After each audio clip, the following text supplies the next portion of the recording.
Today I'm going to tackle a bit more of the details. Like you saw, I finished the leg part here is pretty much finished, and I was starting to model this piece here to detail it, and I guess we're kind of like going to like discover the detailing pass I'm going to give it throughout like the detailing of like the leg portion here.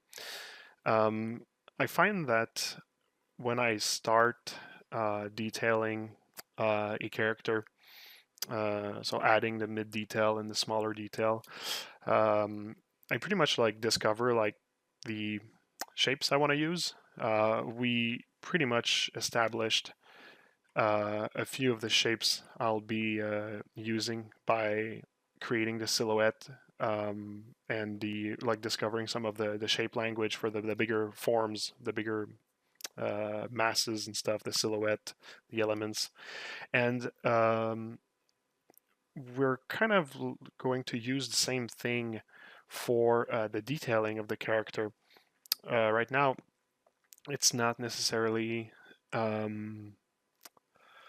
determined, I'd say, but we're going to pretty much like figure out what's the details I'm going to use, the alphas, let's say, and I will throughout finishing the character, I'll be probably reusing the same. And so this first phase is pretty much like the discovery of the tools I'll be using since I'm starting on this, like I said, this new phase of mid detail and smaller detail.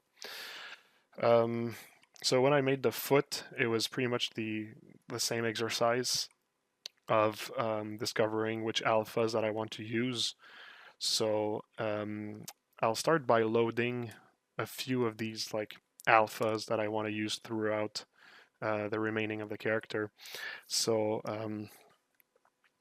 I actually wonder. Sometimes I actually save the alphas in a folder, but this time I did not, but I should be doing that. I'm actually going to leave myself a note to save my alphas so I don't have to pick them up by hand again. So yep, let's go here in the light box, alphas. I'm gonna load probably more than I need. I'm gonna go here.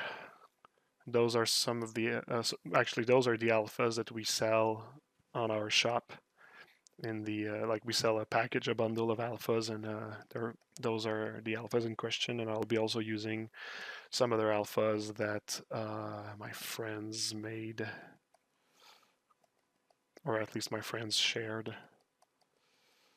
I'll grab this one, my good old Chaos Mason alpha.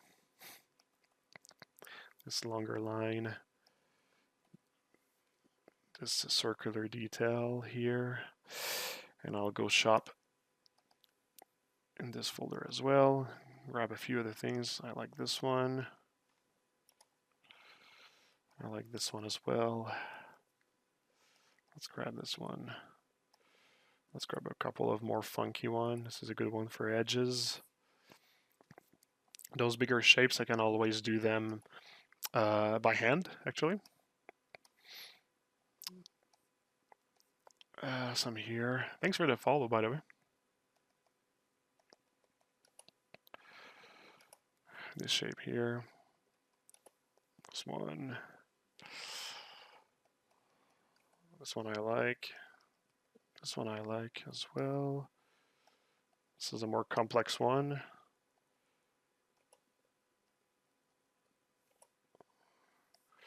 Alright, we're starting to be good on alphas. Maybe this one here. And if ever I feel like I need another kind of shape, I'll just go here and shop a little bit more. Some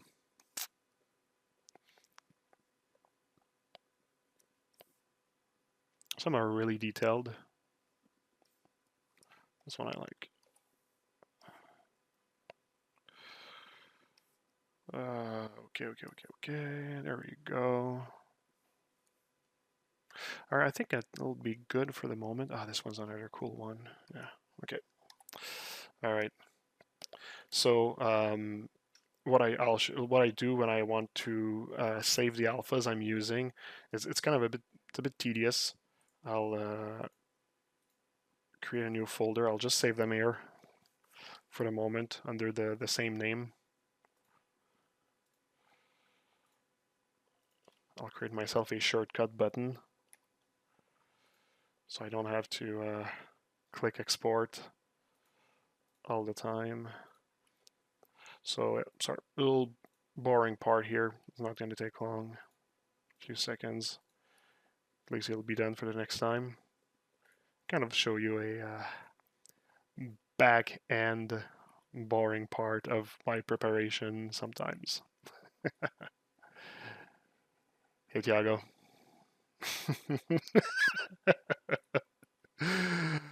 You love that alpha, eh?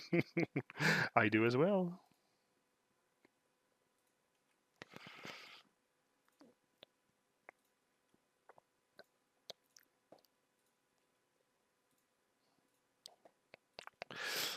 Right now, I'm listening to Kevinsky for background music while working. You can't hear it because, of course, I don't want to have copyright strike, but that's what I got in my ears while I'm working with you.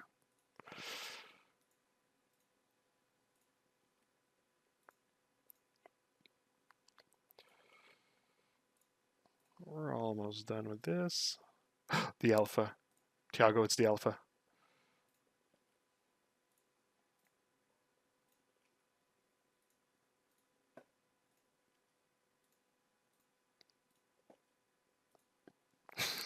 Yeah, I know.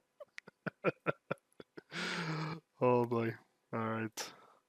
Oh, there's already one that's named like this. There you go. All right, so boring part's over. So next time I won't have to load all of them in case maybe even like ZBrush crashes. I'll be able to have them again. So cool. Oh, yeah. Thanks for the following. I didn't know that sorting alphas was exciting enough to get a follow, but you know what? I'll take it. All right. So here is one of the pieces I worked on. So something that I do, and I'll go over it. I'll actually do it in front of you. Is like I like to add some mid details. I mean, by mid details, I mean, for example, like this negative extrusion is something that I consider a mid detail. So it takes a lot of space and it kind of like fills uh, um like an empty space basically. So especially on parts that are very empty, like I'll probably try to put the mid-size detail in there, and then I'll be placing some smaller details like this capsule shape or this line here. And the point is actually to know where to place them so it looks good. So there's like a few rules. I kind of like go free for all, to be honest. I feel, or no, I should say that I go more by feeling. But there's a few things that makes more sense. I find, like having them like near the edges or close to another element. I find that are like pretty much like good points to know like where to place those details. Maybe I should actually get my I made like some documentation actually for a school I was a class I was teaching. Maybe I should actually like open it and share it also next time. I'll leave myself a note.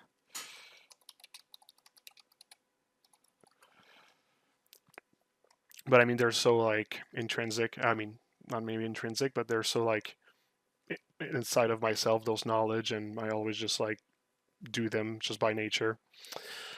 So yeah, a lot of details around the edges, the trim detail, I call them, some inside of the shapes. So I'll be pretty much like using this, and also, like I said last time, um, I'll be reusing the same language that I've been using on my insectoids so far, just to make sure that they kind of like fit together. So if you look at the details that they have, you'll see like those like capsule shape. I use them a lot. Those little dots here, um, like a lot of cavity lines, that sort of stuff. Details near like edges to make like to fake like some clips and whatnot. Like this, you see, like this is a complete alpha I've just been placing there. So yeah, no, I'll just try to get like the same feel basically. So this is why I always keep my my old work and some other references that I like on the side, just to inspire me with the kind of details. So yeah, thanks for the follow. Appreciate it. And I'll try to add details and make sure that things like they still breathe, right? Not adding too much detail. I like to add details, but there's a certain limit for sure. Thanks for the follow again. So you see, like the foot here, I find has like enough detail to make this kind of like complex look to it, but it's not too much at the same time, or at least it's not for my tastes. And that's pretty much what I'll try to continue. So yeah, let's get started. So I will probably just continue on like the next shape here, and I'll also save things on layers because I want to leave myself the possibility of like going back and erasing some details with the morph brush.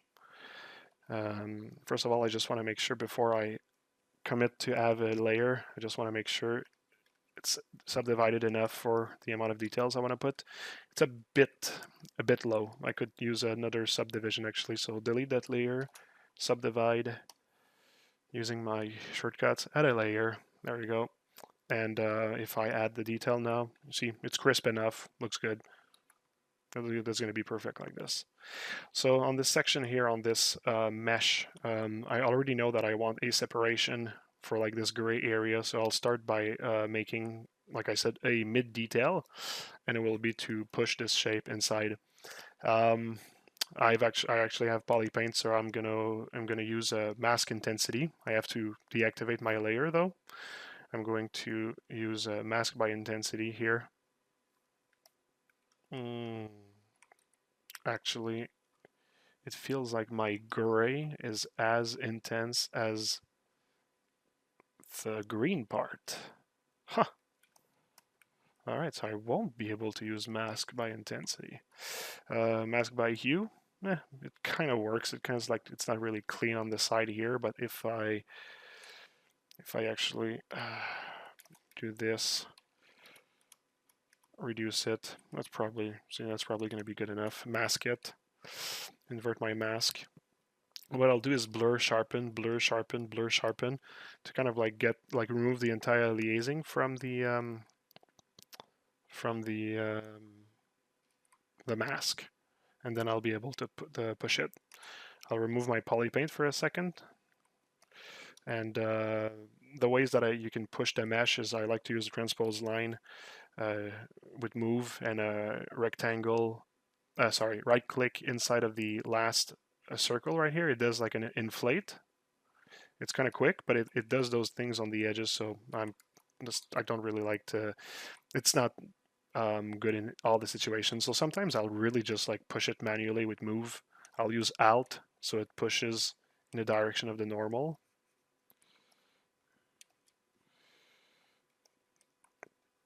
And I'll pretty much create the thickness simply like this. I'll do a little smooth at the end, and this will actually help me removing the kind of like pixelization here. Let's call it pixelization. My mask was not really well done here because, so I'll just go back on my steps, kind of like augment the region that I'll push in like this. See, I can actually expand it a little bit first, and then back to pushing in like this. You see, it's kind of like cleaner now. We'll create an edge here. Boom. There we go. There we go. A little bit here as well. Yeah, I'll need to like also sculpt around here to kind of like integrate that detail in. So yeah.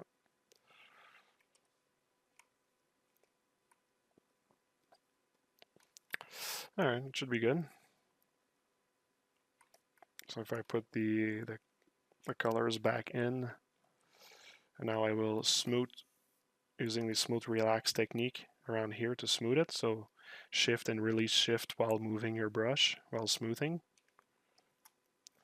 And I'll probably need to paint this here a little bit more because it's, oops, removes the add. Like this, there you go. And this, the color, I like to have the colors already at this stage because eventually I'll be adding some like textures in ZBrush just for to help me to maybe to render later. It's always good to have like a little pass. So I kind of like make sure that the color is there, at least a little bit of it. All right, let's add some separation. So I chose the Orb Crack brush, which is a brush you can get for free on the internet. Orb Crack. It's kind of like a damn standard, but it's it doesn't pinch the mesh, and it actually the fall off of the cavity is pretty hard instead of round. You see, like the fall off is kind of round, where his it's like pretty hard. So depending on what you need, you might have different utilities. But you see, I was trying to mimic the trim detail that's right here.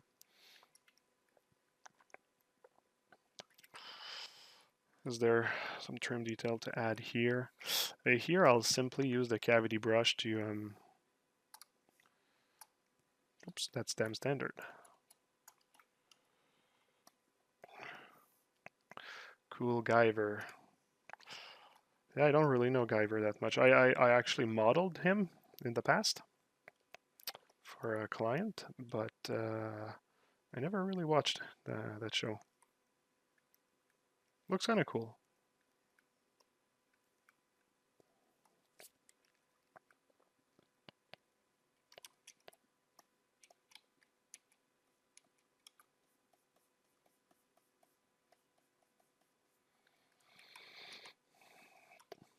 All right.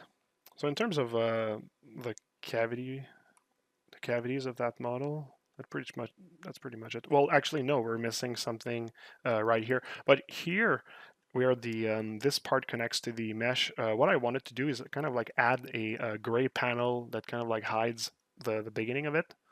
I'll be probably also using it for here. You kind of like have already some like gray panel here. I've been starting. This one is pretty thin. I was thinking of making it a little bit thicker around here. So I'll before continuing the details of that piece here, I'll need to add this detail. And what I'll do is I'll kind of like just add a strap. You'll see. And to be able to do that correctly, I will need to duplicate this mesh. I'll duplicate it. I'll just oops, my layer was not active. Well, you know what? I'll just commit to those details anyway. I don't think I'll be erasing them, so yeah, whatever. So this piece that I duplicated, I will remove its subdivision details, and I'll actually add a belt just on the edge. Normally I would use an extraction. You'd be using the ZModeler tool to do that, but this piece is not really the mesh is not like super clean, so I can't do this maneuver. So I'll simply add it by hand like this. And now that I have this piece, I'll simply hide what I don't need, erase my curve, erase what's hidden, and now if I just take this piece here, I have enough to make like a panel up here like this. So yeah, I'll actually make it symmetrical by clicking mirror and weld. So now I have it on both sides. My symmetry is active. I can start placing.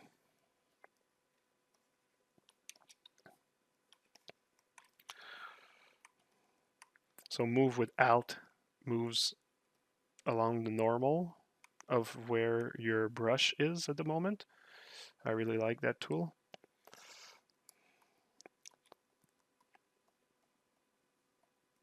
So when I move, I'm just careful with where the radius is.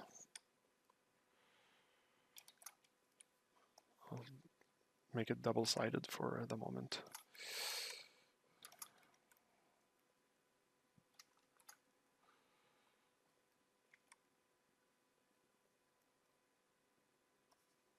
All right. So how thick do I want this thing to be? Let's look at it from afar.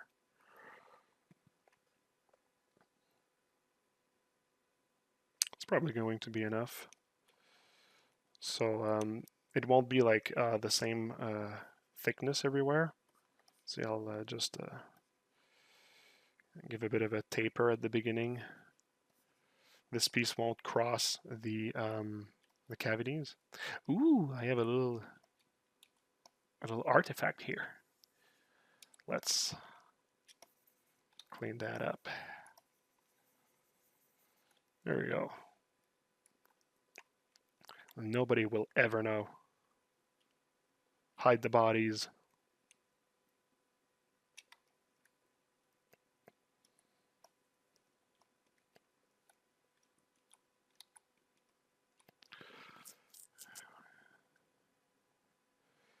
The move brush that moves along the normal, it's just a normal move brush. It's really the basic move brush. It's just when you use Alt, it moves along the normal instead of moving along the camera.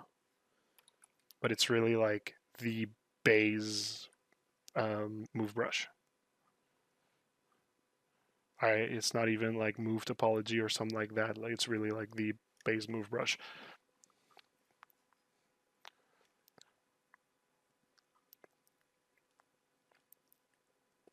Well, for example, like if I use Alt, if I actually don't use Alt, see, it's kind of like moving the mesh around the screen. If I move Alt, it's just moving it up or down compared to the normal of this shape here. Hey, Sebas.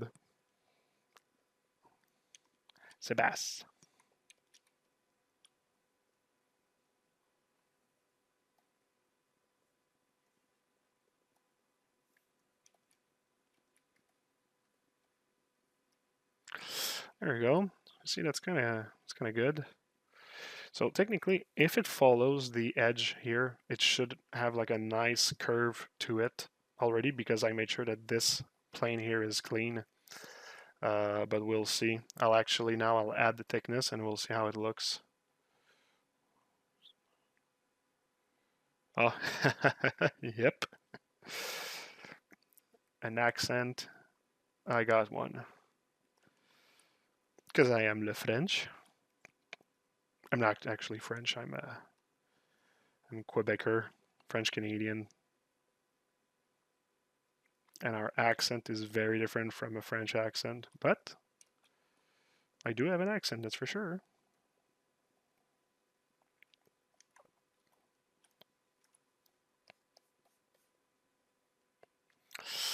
Alright, so that's way too thick. Actually, you know what? I can always just like change the thickness by going into ZModeler, inflate, polygroup all, and just like moving it like this. So I'll probably try to get like some generous thickness. Like, I mean, in case I print this guy afterwards, I don't want to have like things that are too thin. But I mean, if I'm going to print that character, I'm always going to make some pretty major adjustment to all the thicknesses of the character all around. I don't want to bother with like all of this for the moment, and that's why I try to always keep my polygroups and stuff to be able to make changes to the thicknesses and such. Otherwise, I have some tools also I can use. I mean. All right. So this should be all right. I'll just make sure things are somewhat square, just to have a consistent topology, consistent resolution. I mean, sorry. Yeah, there we go. Should be good enough. And what I'll do is I'll activate a dynamic subdivision. I'm always using my shortcuts when I work. My dynamic subdivision is at 2 right now. and I want to add some crease. So by adding crease, what I want to do is I want to use a group by normal. So you see it, like, for me it's a button. Actually, just I'll take a second and I'll just like show. So polygroup, here we have group by normal, and it actually by default it's 45 degrees, and you see it actually like splits my polygroup like this, and that's fine enough for a starter. And with my polygroups, I want to use crease polygroup. It adds creases to my to each polygroup separation. So when I put the dynamic subdivision, you can see that it will round where the polygroups are the same, and it will keep sharp where the polygroups are different. There are places where I want it to stay sharp and it's not, so I will simply use ZModeler with crease edge to manually add the creases where there weren't. And when I use dynamic subdivision, you see it smooths my mesh but keeps it hard surface in some areas like here. And by playing with the, I'll put 4 level of subdivision, and by playing with the crease level, you can actually get some different levels of roundness around your edges. So you see like 2 is still too round, but 3 actually like gives me like some roundness. Even if it's sharp, it still has like a little roundness, and that should be all right. So this is going to be the base of this mesh here. I'll still make some little adjustment. Maybe, you know what, maybe I don't need a crease here. Maybe I can keep this, yeah, this roundness actually I feel fits better. I like some mixes of rounder corners and sharper corners actually. You can't exaggerate too much because if it becomes like non-homogeneous, it can be problematic.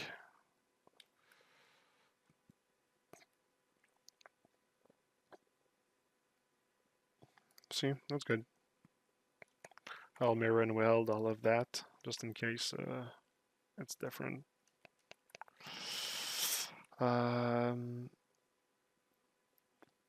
I think I will actually do the same for this part right here. So you see, like, my topology is not very, very clean. It's not really following, so I cannot really use the topology to make an extraction. This is why I'm using this this belt technique here, strap technique, I should say.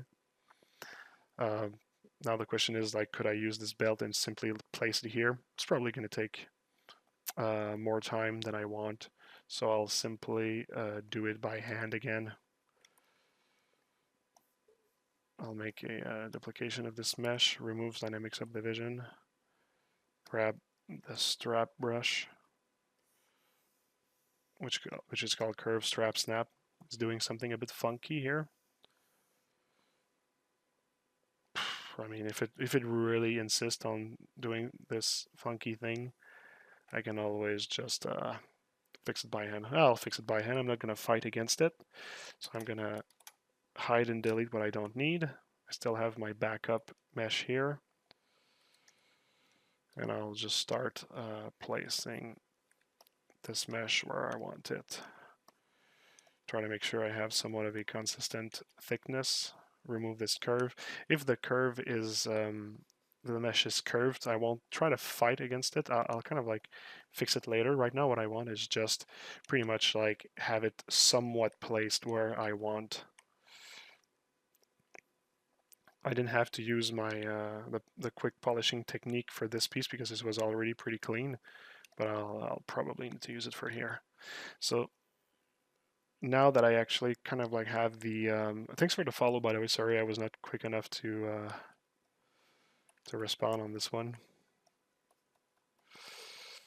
Boop boop, there we go. Roughly how many hours does a model like this usually takes you?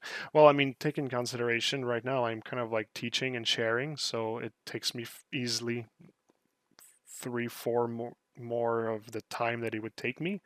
But like if I actually just work by myself and I don't answer like to anyone and I'm just in my bubble, a character like this making the high res can take me like somewhere between a week and a half to 2 weeks, I'd say.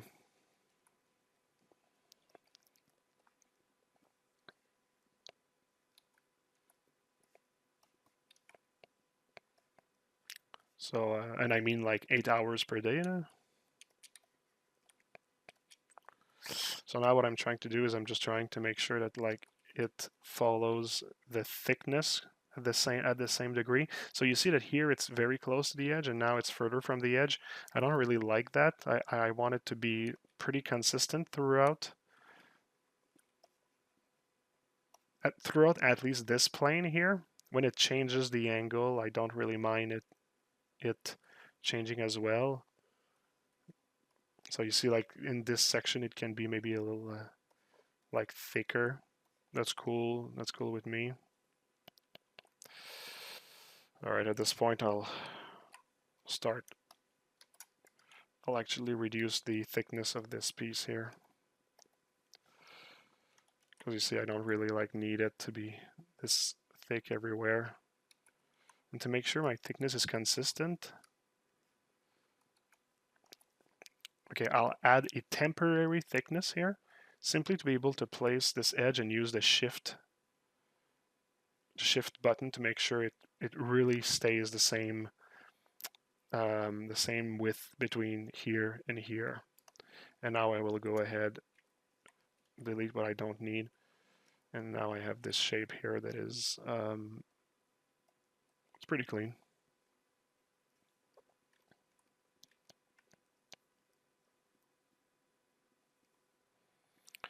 I find that here it's still very close to the edge. I might need to push the muscles in a little bit.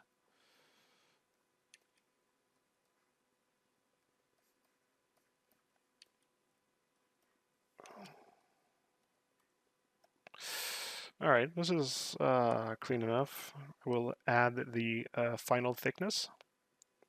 This will be the final thickness. I can modify some by hand. So you see like the muscles are interpenetrating and I don't want this edge really to move, so I'll just take the subtools of the muscle here, kind of like push them in.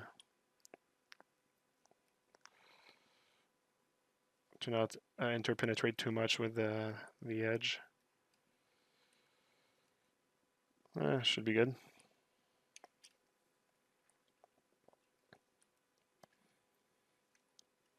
And here I will actually push them out like this.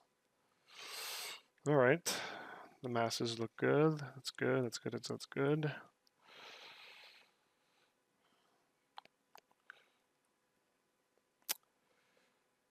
Zealot, you don't seem satisfied by this answer.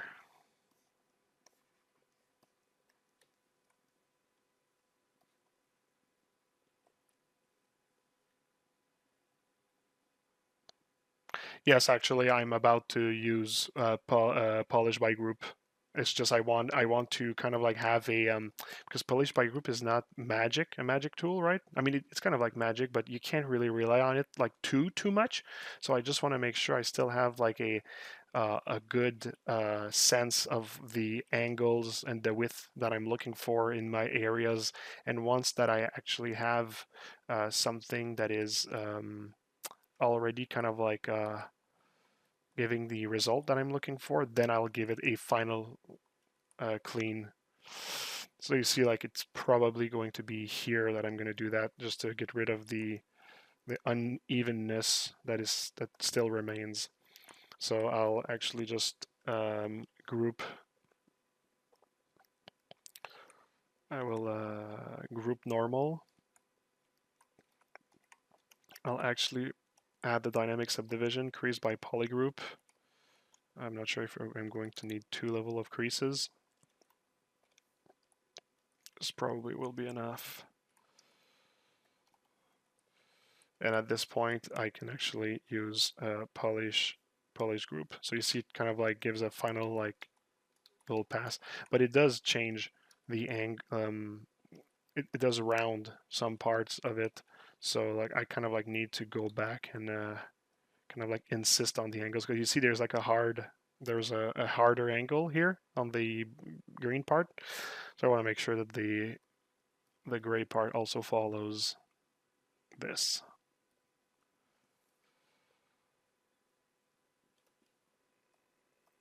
There's a slight lack of consistency here and here. I might actually need to add maybe an edge here to really insist on this harder angle. Here it's fine.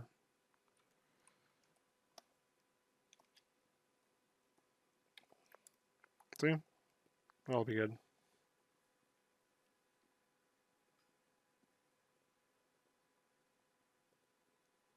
Oh, well, look, Zealot, I given you like the amount of time that like it takes for me.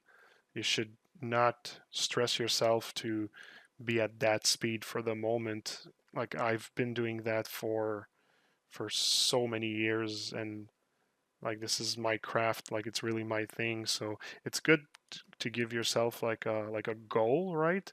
But I mean, be prepared to take easily like 4 times, 5, 6 times the amount of time at the beginning. So just don't be too hard on yourself. Also to get to this number I said, eh?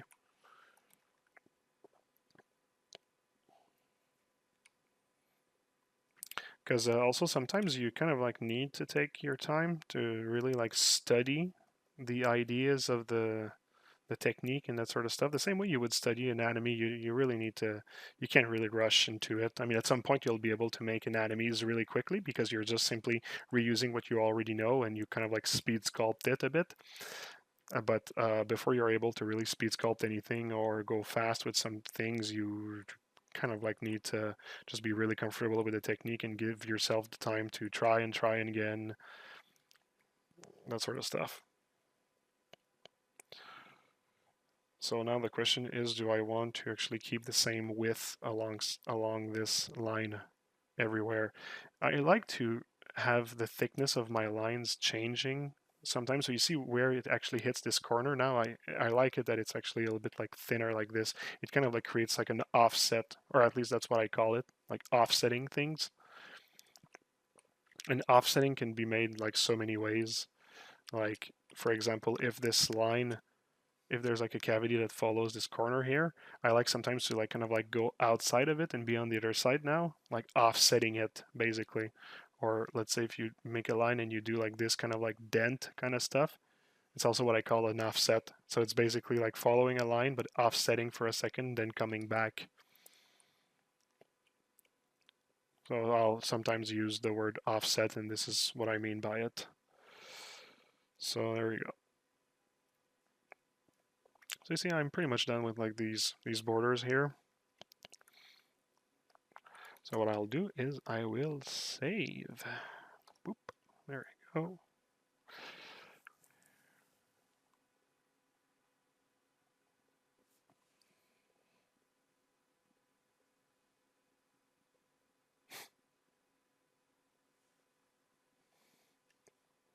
Oh well, I mean the tips that I have to share, they do save me like a lot of time sometimes.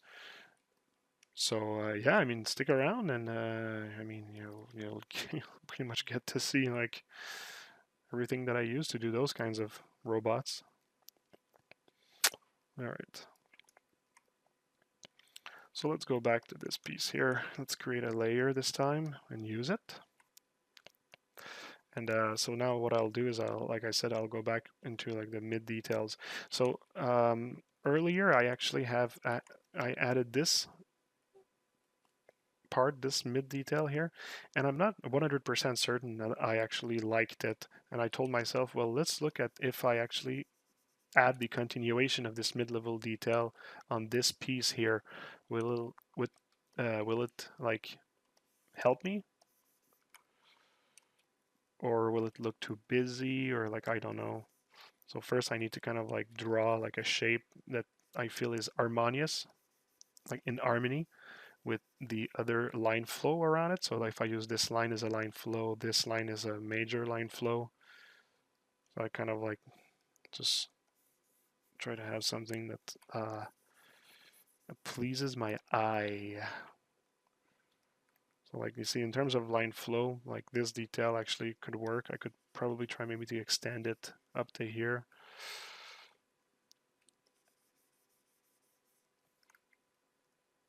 It's not really pleasing my eye. I need to please my eyes.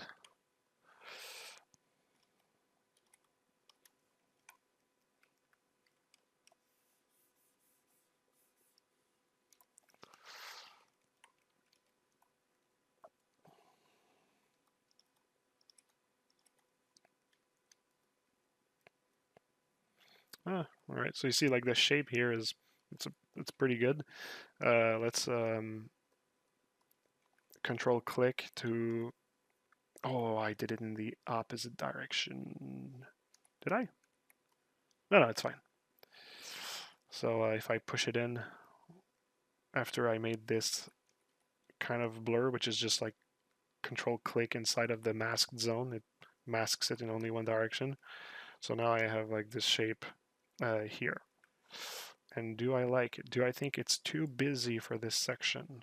No, not really. I think it's fine. It's taking a lot of like space, so I won't be able to add like too much detail before it starts to get like noise polluting or whatever.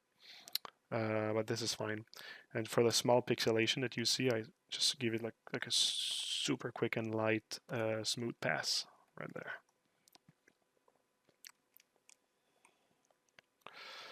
All right, that's good. I'll actually add another layer because that was a mid detail, so I'll use another layer to add some other kinds of details now.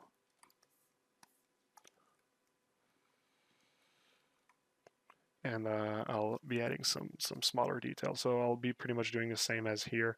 I'll add some pretty easy stuff, trim details. I'll replicate like this this shape language here. Oh, also sometimes something that I can do is just record a snapshot of the foot here, because like I said, I used the foot to kind of like determine um, a lot of the language that I'll be using.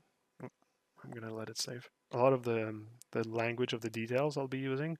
So it's always good to have like this reference here. And on my other screen, I have the references of the other insectoids that I did. So it's all there. It's all there to help me.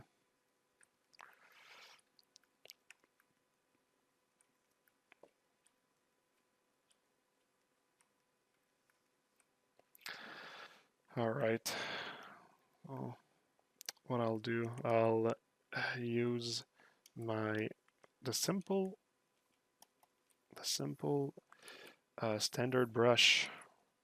I'll use it to make this kind of like circular extrusion. Boom, like this. Add some lazy mouse. Maybe make it a bit stronger. It's maybe a bit too small. Let's try with this size here. I'll be making kind of like those thing here. I think I'll be starting from under the Kevlar part. Kind of like adding this here. See, that's good.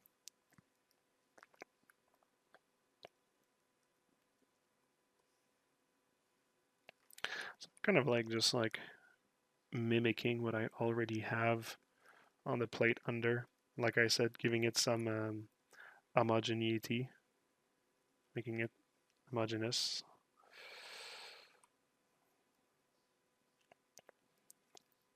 Do I want this kind of like detail here now?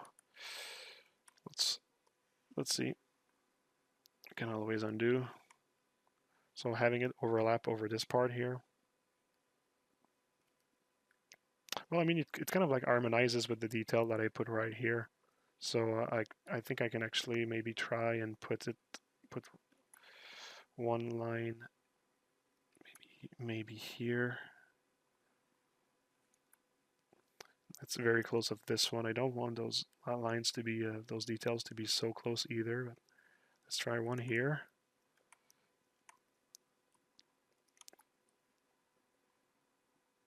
And one here like this.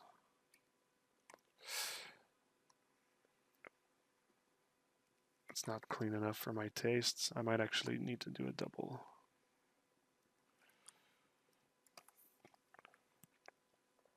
Yeah, kind of works. So once that I have this, I'll be adding those little lines here. Oops, it's actually a smaller one that I was using, I think, this one. Not in the right direction.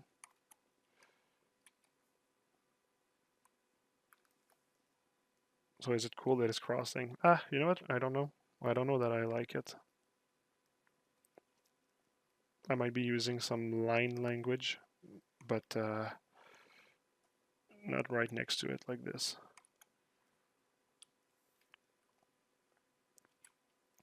Nah, I'm good. I think I'll be adding another kind of detail around here, but not that.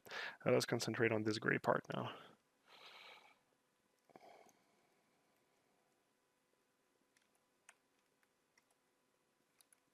I'll simply mimic what I have here, like I said. Oh, I didn't grab this alpha. Let me go here. Where is it?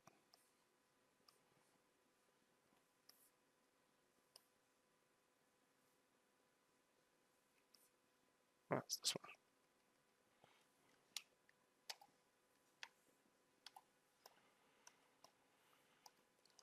I'll save it now. There we go.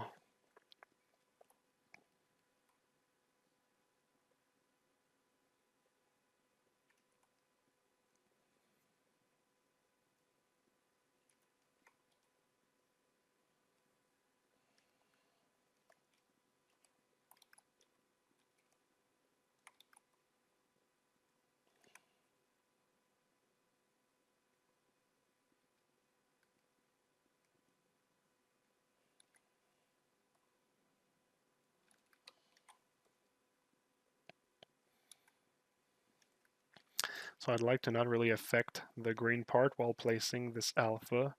So what I'll do actually is I'll just come out of the layer real quick. Yeah, and I'll mask by intent. Ah, yeah, that's true. For some reason, that gray is not working with this. This is going to be a problem if... But I feel like here it did work when I actually used it. I don't know what's happening. Because normally I try to actually keep both poly paints to mask.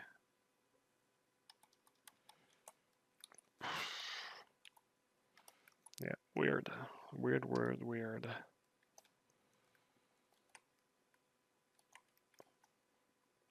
So this means that if this problem repeats, I will actually need to change the tone of gray.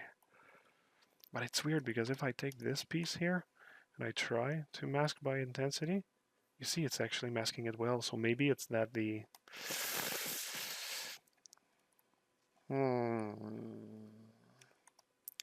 What is it?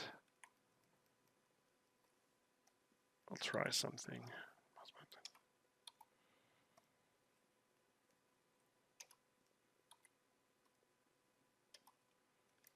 No, weird. I don't know.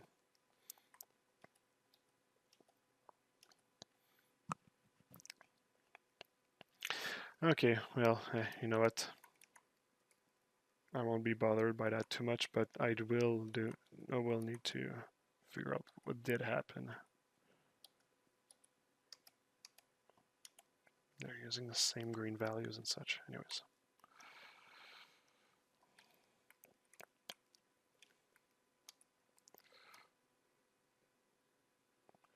I'll simply, you know what, I'll use depth mask to tell him to not go too high. I see, I get the same results with depth mask. So this is kind of like just a trim detail that goes around along the...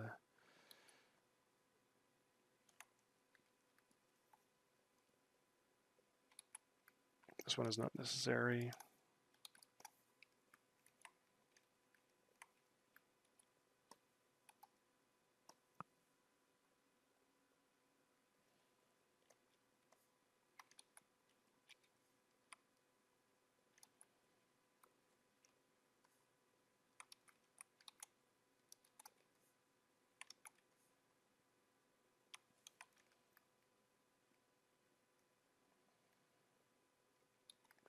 It's getting crammed here. I don't think that I'll need to really place too much details.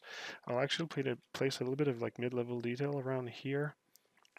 I'll start by actually, this is going to be some exploration here, but I'm just going to dig a hole here for this piece. I used a trim hole, by the way. I didn't do it enough.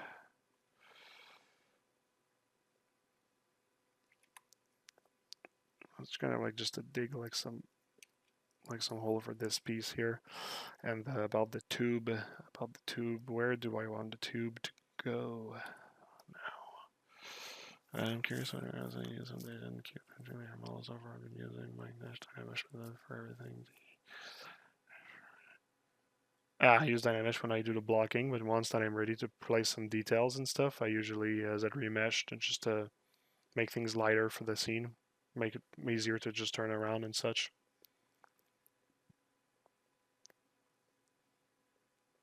I concept in Zbrush, yeah.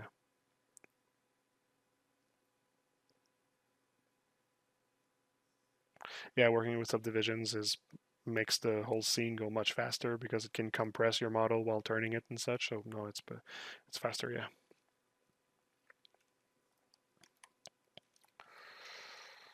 All right, let's save state. I just want to play around with that cable here just to give it like a better placement.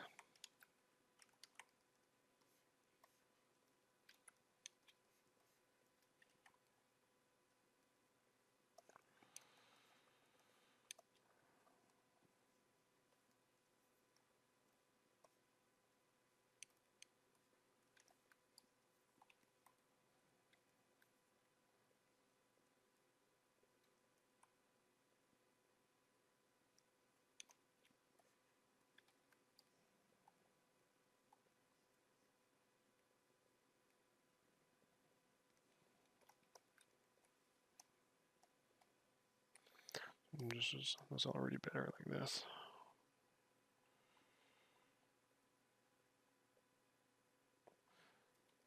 Spammy. I don't even know how to get rid of spam yet. I'm so new to Twitch.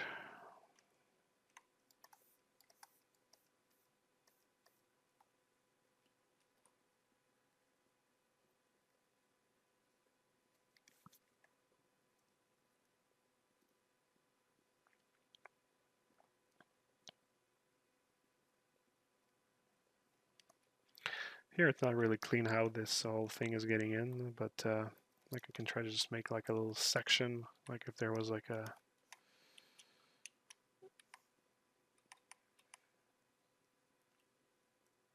some dent here. Yeah, whatever, good enough. And I don't mind if like the gray part feels a little bit more complex than the rest, and I'll be using this like shape language here to add some mid detail right here.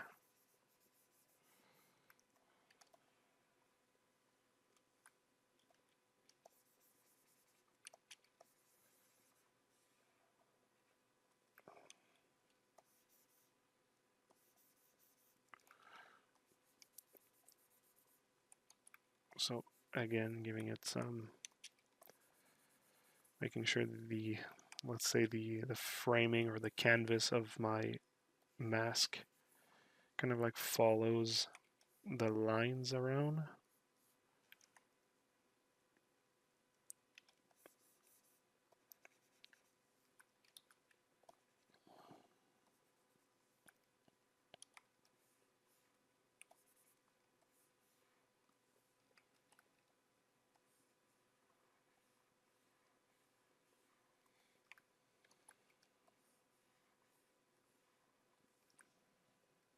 It's going to be good enough. Let's add a, there we go. I could have used also a lazy mouse for this part.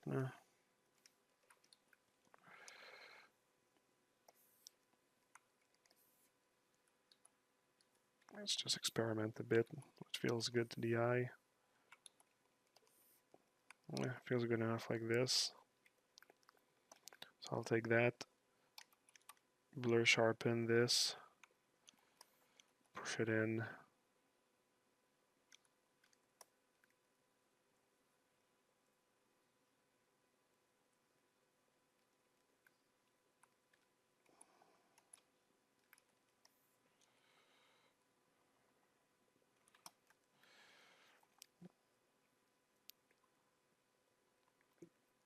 All right.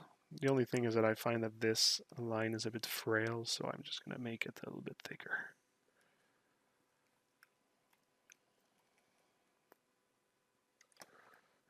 There we go. Give it a quick, and a very light, smooth pass. See, that's good. That's good. All right, adding a little bit more details around this area, and we can call it done. Actually, I might just add some very simple, like these holes here. Smaller, way smaller. Kind of like the ones we have here. I'll just place another one here, just to get the size. It's 24 with more height. There you go. Let's go back here.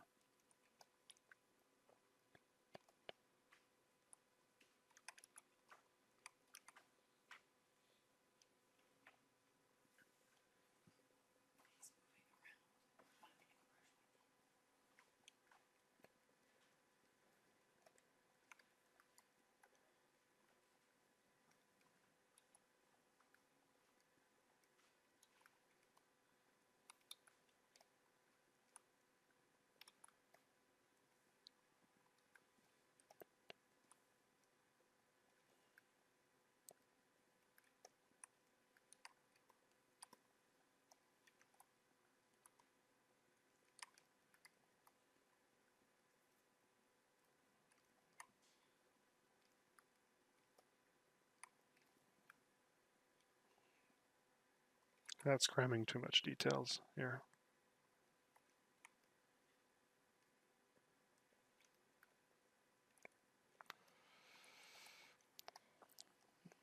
Let's try this. Oops, remove depth mask.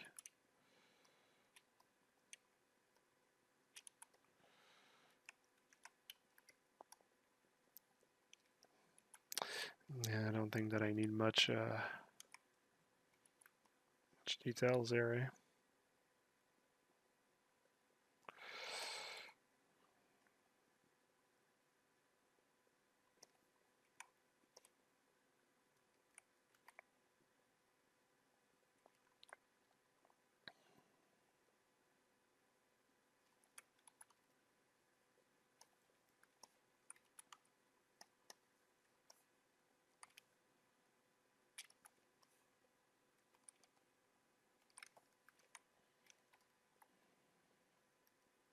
There we go.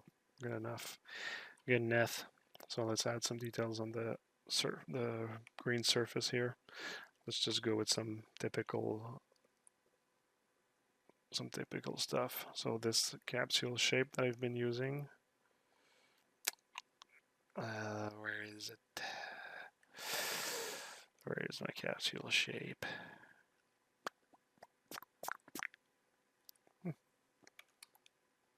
It's here.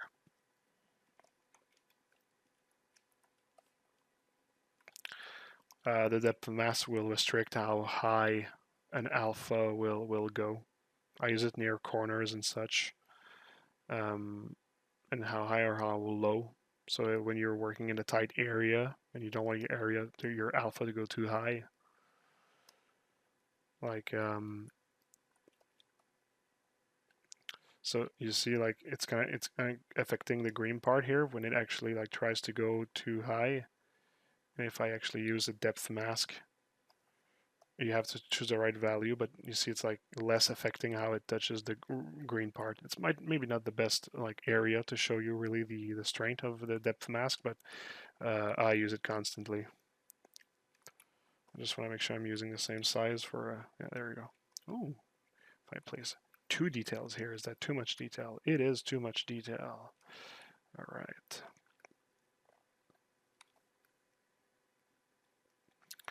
Nah, not here.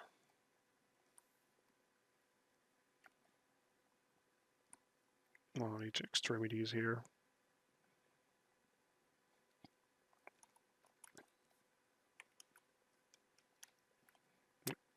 Here is better.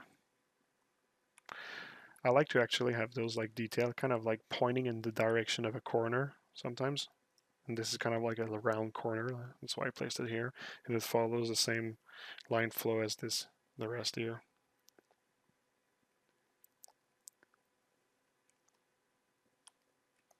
As you see, I can kind of like do this, like.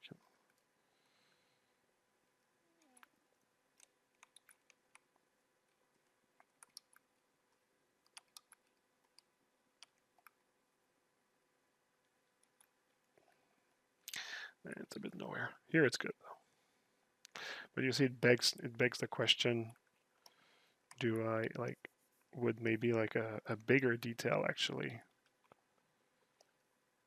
look also cool here? Like something big like this.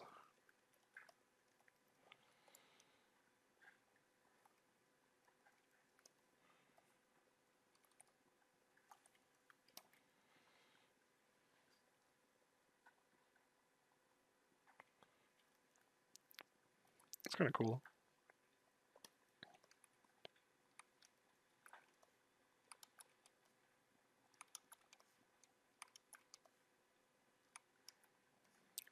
I'm trying to, there we go, place it so the,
Julg Demora, I love everything, every part of it.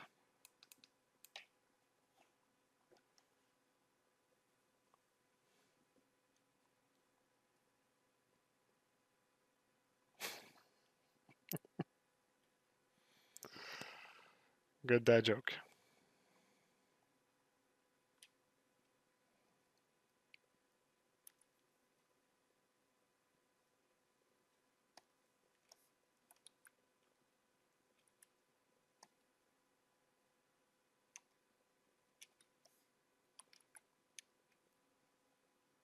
Thanks for the follow.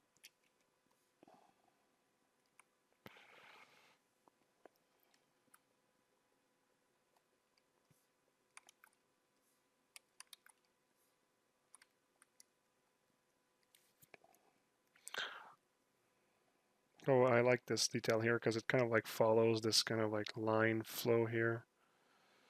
Might be trying to place maybe one here as well.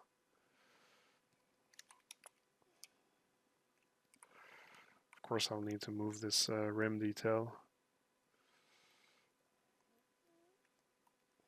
Yeah, sounds good. You see there's kind of like an intersection here that doesn't really work. I'll just use a planar tool to kind of like level this little thing here. This is really like nitpicking, but there we go.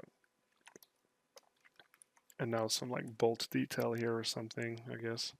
Let's do one that's actually in an angle. So I'll dig the hole with the trim brush, the trim hole brush, like this.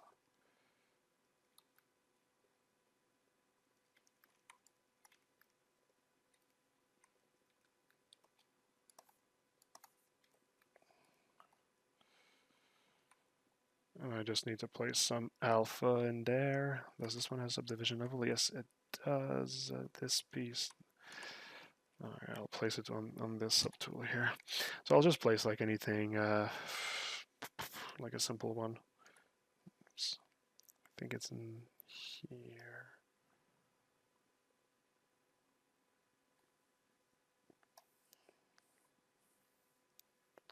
This one. There you go.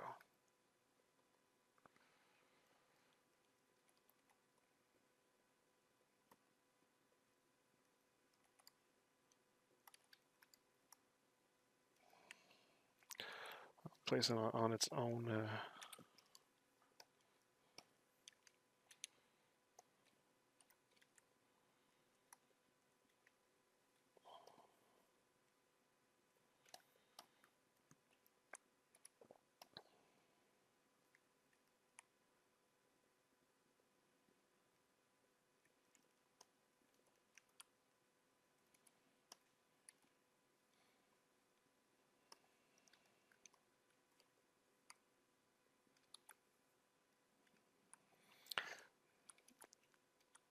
Now the question is, do I really need this detail?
Actually, I want to move this line and have it here instead, so I'm just going to record a state of my mesh without it.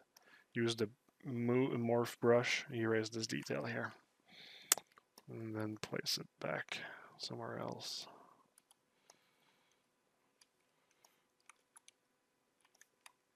Is that the size I want? A bit bigger. Yeah, there we go.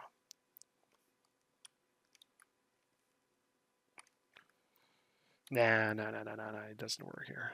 I'll keep it here like this. Thanks for the follow. I'll leave it here. If it's too noisy, you can always come back and erase some of the details. Let's add some of these little bolts thing. Now, a bit deeper.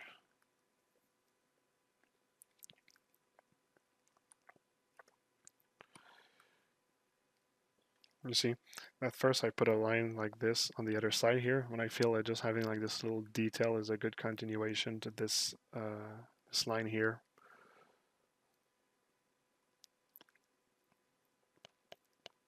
There we go.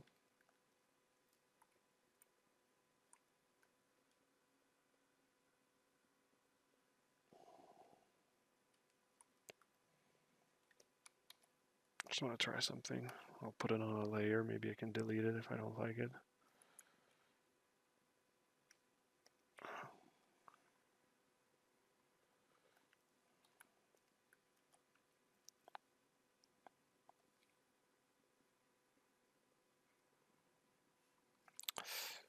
Let's do it a bit more cleanly. Yuck. New.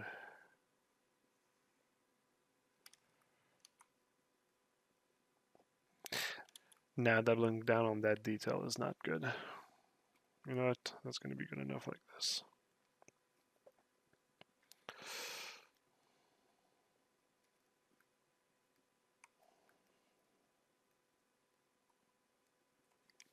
All right. So you see, I kind of like feel like there I could actually put some like tubular like piece kind of like here a bit hidden behind the Kevlar part.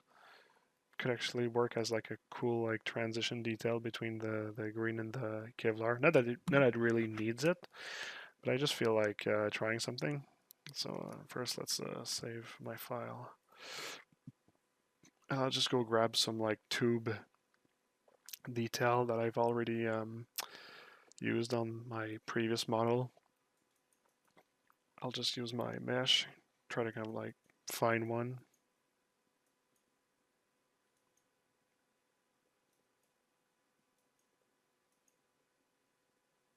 And you see, I'll go use one of the capsule of the mosquito here. It's like mostly like for a test. Also, not even sure I'm gonna keep it, so I just don't want to create like an asset that I won't be keeping.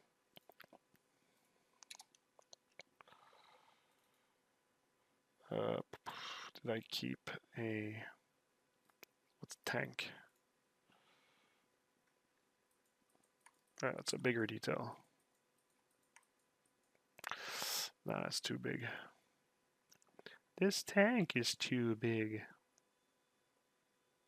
Man, if the people that understood that reference are old like me. Alright, let's check if it's in the ARM folder. Yeah, I'm here to help your OCD, dude.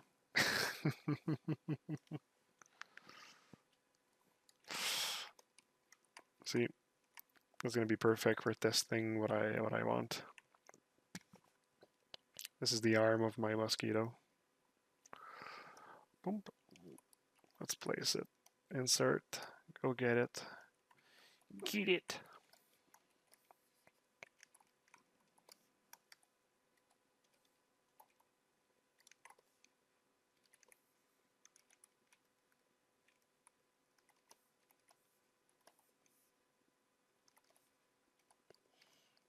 I'm pretty sure I have like mild OCD as well, like very mild, very mild. I actually have I had a friend in well, he's still my friend, but I mean in the past I had a friend who had like some OCD, but he had like some pretty major one, and it was kind of like destroying his life a bit.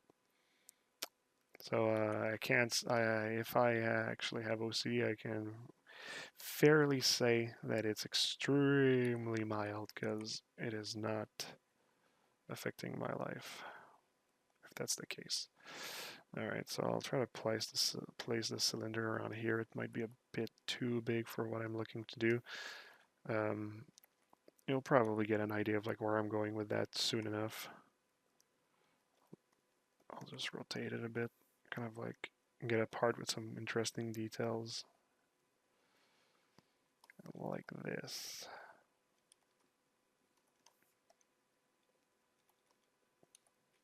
It might not even look good. We'll see. I'll delete some stuff that I don't need.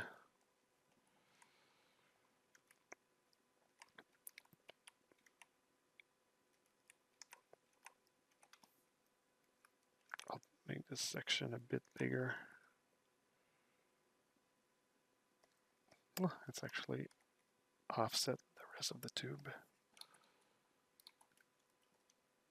You can see that I made this cylinder by splicing two meshes together.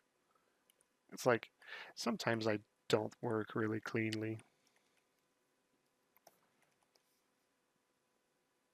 I try to give like the impression that it's clean, but no, sometimes I'm a bit rough around the edges. So I'll resize this part here. Fit in. That should be good enough for the test that I want to do.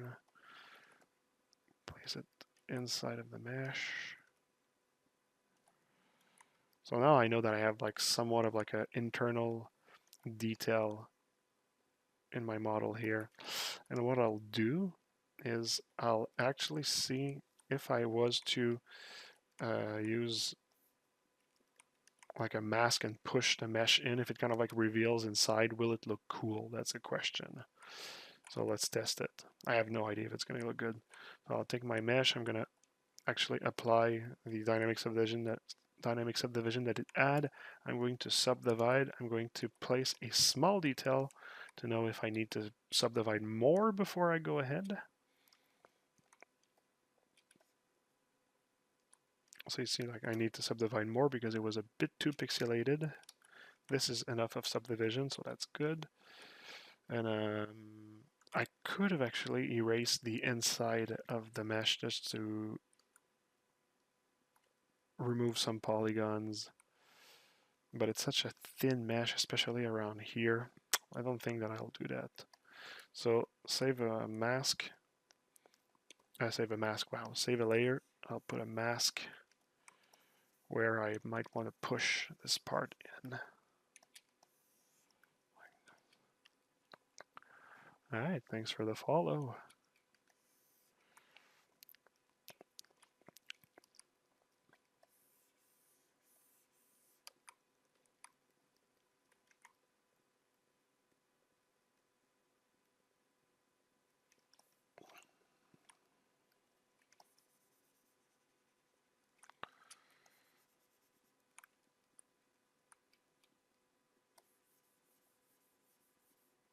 I'm gonna leave some space here.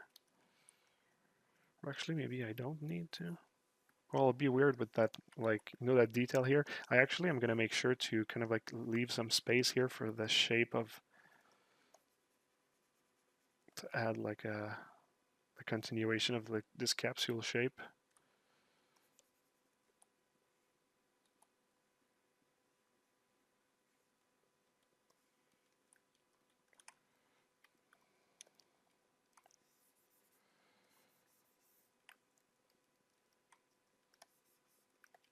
Here is not really necessary, but I'll still just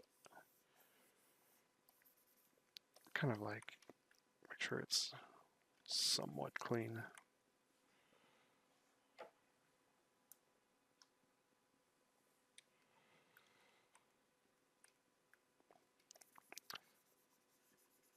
I'll redo this by more cleanly. So let's add some lazy mouse to my mask and go around the edge here, trying to get some consistent width.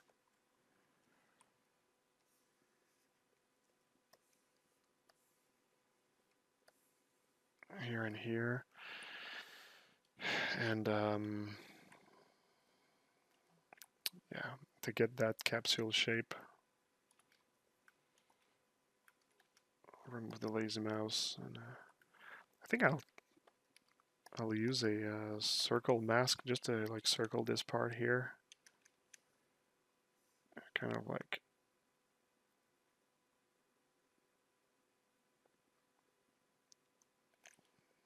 this, and then I'll do the rest.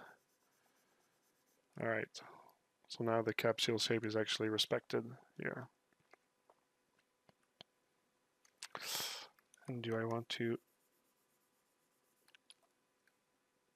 Yeah, I think I'll do that like this.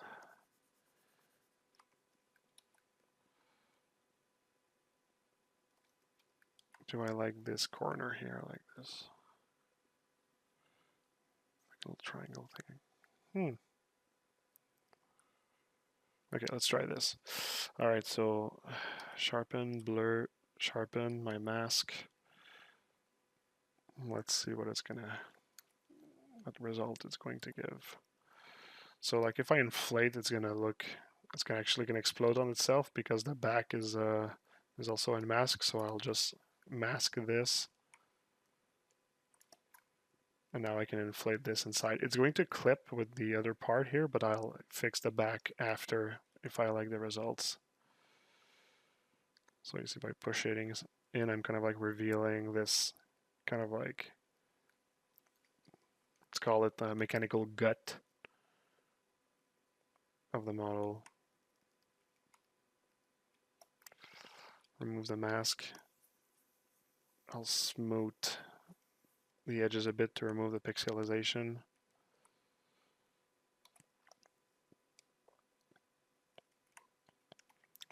So right now this is too big, so I'll just play with the size a little bit.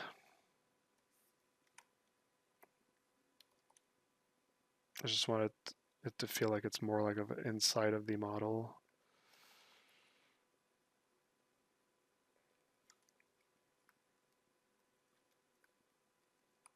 I might need to push it in a bit more. Or maybe just rotate it like this. I don't like this part here, how it looks, so I might just actually stretch.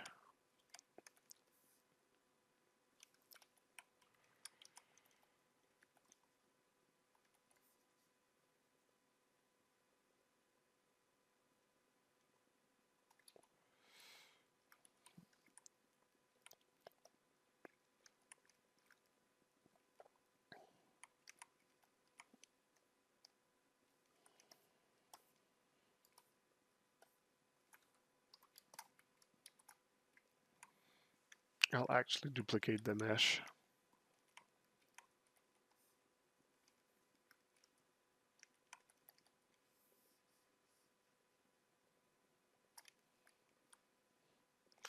Well, now I don't like that, it's too repetitive. I just don't know what I want. Ugh. We'll figure it out. After all, that part might not be bad. You know what, actually, and this is just a test, so I'm not going to be like too picky for the moment. Like, I mean, I can always like kind of change this this mesh later also, if I really don't like it.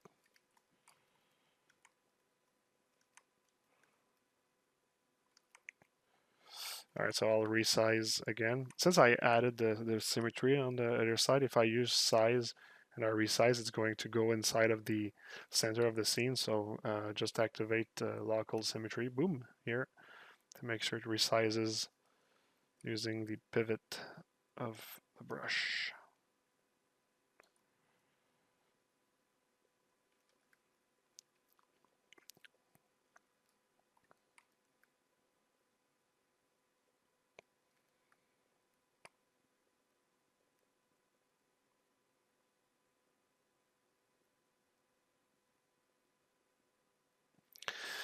Yeah, the detail is kind of nice, but I think that like the edge here is like the green edge is like too thick, and it kind of like interferes with the synthetic muscle going in. So I'm not really sure if I actually like what I did. It took me a little while, but you know what? Sometimes you have to murder your darling, like they say.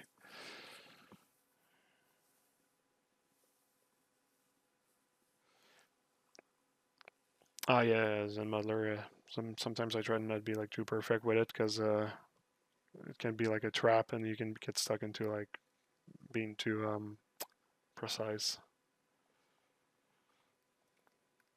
So you know what? I'll just kind of like try to make this part a bit smaller. Maybe it'll help.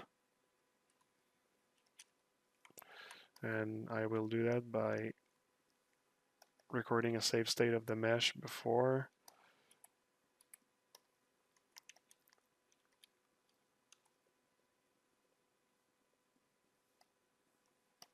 Morph brush with a small radius and kind of like erasing.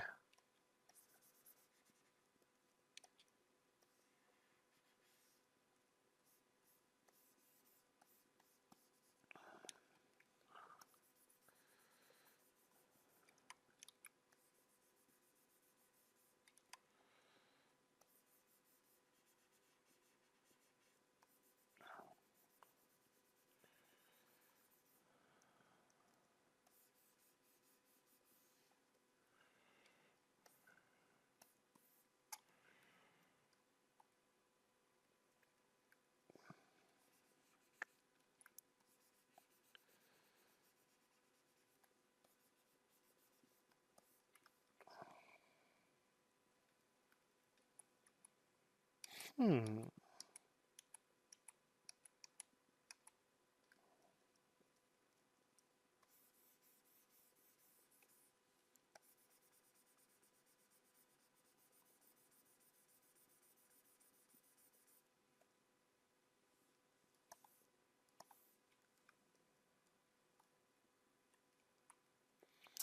I just don't like what's happening here in terms of the line flow. Maybe I should actually make it smaller. Yeah, give it some space to breathe. I think that was the problem. You know what, that's kind of like, that's not bad. It's not really adding much in the end, but it's not bad.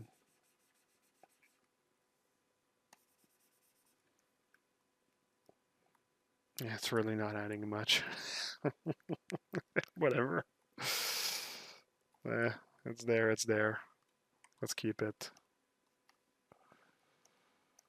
I'll collapse those two layers together, remove my Stormorph target, and I can continue the detailing of that piece. Thanks, Fernando.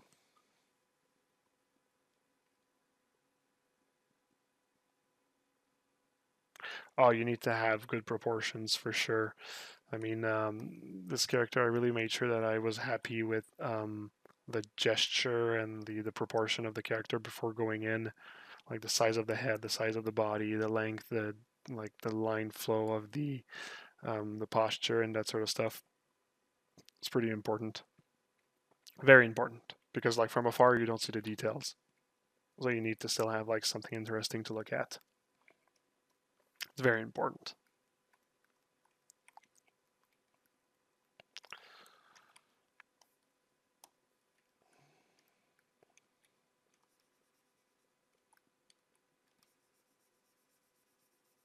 So I can add the continuation of that capsule shape.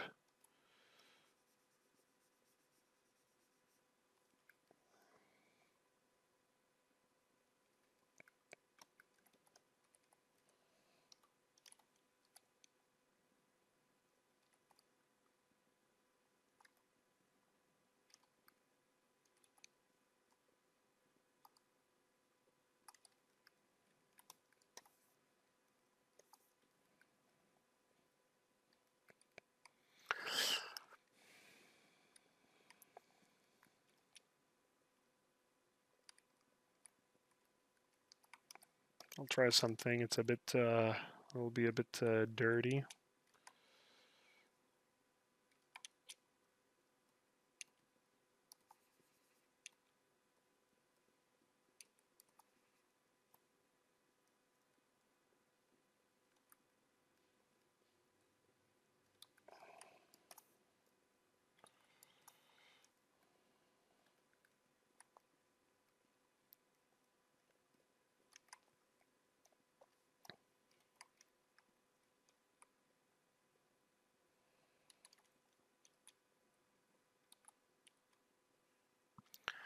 Thanks for the follow.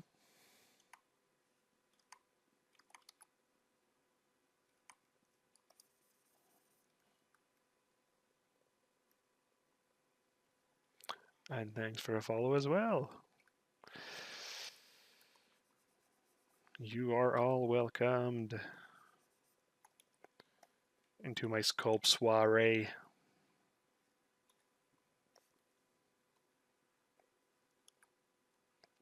Okay, so I'm gonna tell you something that is not related to 3D. Okay, so in Montreal, I'm like we speak primarily French, and a lot of people speak English as well. It's a very bilingual city, and so I actually have learned English since I was young. And like I consider myself bilingual. I have an accent and everything for sure, no? But like I live with somebody that speaks more English than French. So like we are always like speaking English and French in the house and that sort of stuff. So basically, I was um, so yeah, I've been speaking like English and French all my life, and each time that I speak English and I use words that are actually French words, like soirée, that's a French word. It's soirée. The second time I said it without the accent, the English accent on top. I really said it just in French.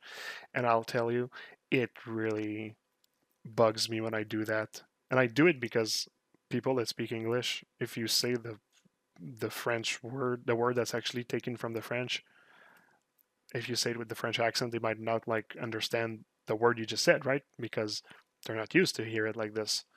Except if you also speak French, like I just happen to do. So I will never really say a French word with the correct accent, or else people won't understand. But it really always like bugs me. Like I feel like a fraud for like not saying the word correctly when I know how to say it. It's kind of like the same as in rendezvous. When you say a rendezvous, it's no, it's rendezvous. That's how you say it, and with the correct accent, or at least my accent, my native accent. And it's funny. It's funny to just I always like I feel like I need to say it the way that people will understand. But in the back of my head, I'm always like, that's not how you would say it normally.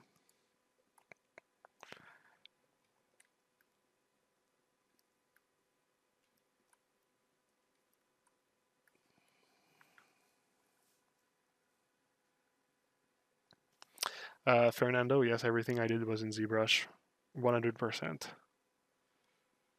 Where's the sub button to subscribe? Well, I think you did subscribe, so I think you did find it right. If I'm correct. Oh no, subscribe is not the same as follow. Um, as far as I know, the only way that people can subscribe to my channel is if I become an affiliate of Twitch, and I'm not an affiliate because I'm missing milestones to become an affiliate. I think I need to be posting on every day of the week, which I don't. So already not doing something that they want me to do.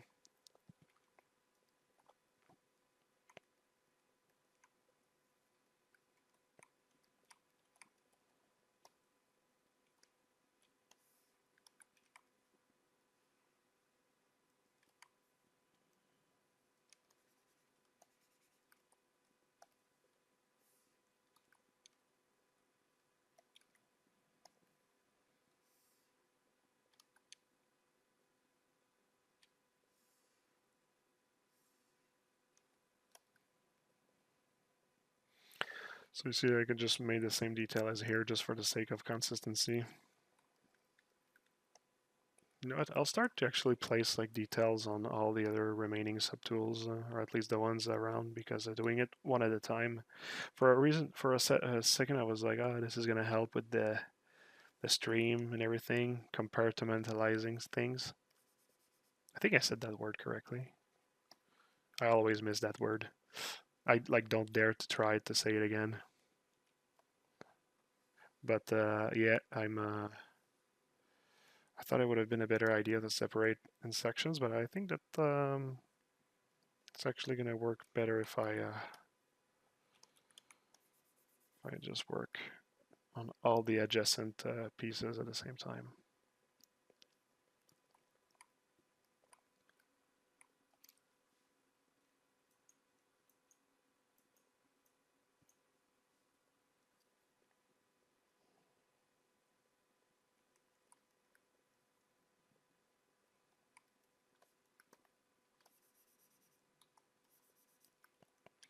I play a lot with lines when I do details. It's just like a trademark of mine, but it's something that I really like to do.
Thanks for the follow, by the way.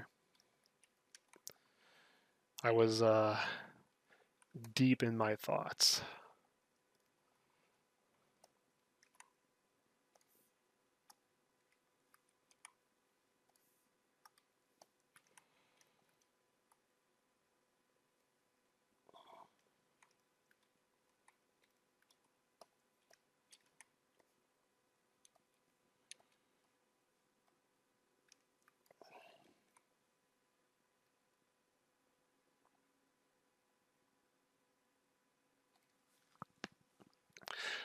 Hi, Andrew. I've been working off mine. I don't know. I mean, I've been doing 3 videos, 2 hours each, and I worked on the blocking for maybe like a day before that. So yeah, so I'm working on the.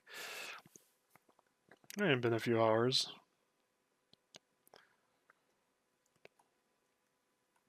and thanks for the follow.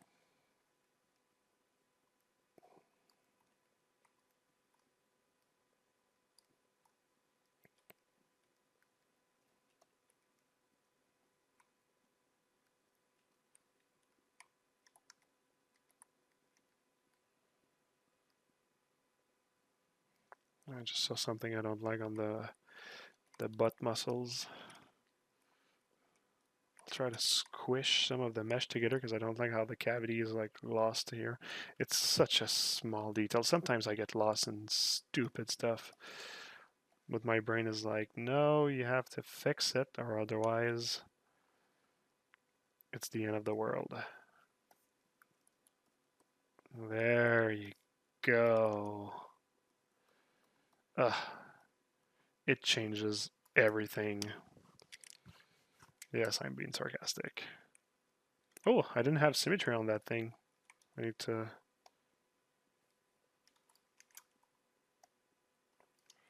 Weird. Why didn't I have symmetry on that? Hey, it's my pleasure, Saram. I really am. I'm super happy that people appreciate that I'm doing this. It's really encouraging me to continue. So yeah, thanks for the kind words that everybody said to me. So yeah, and thanks for the follow.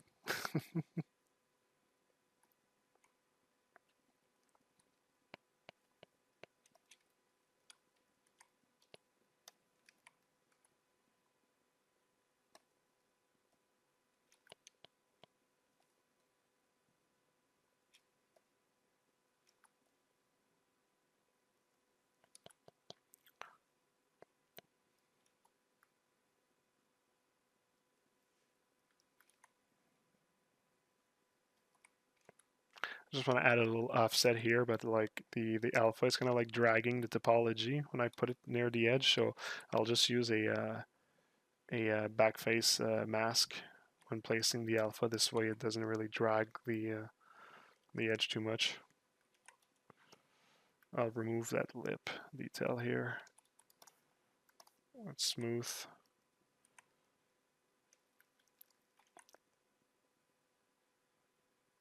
I kind of like think that I need to round this corner a bit.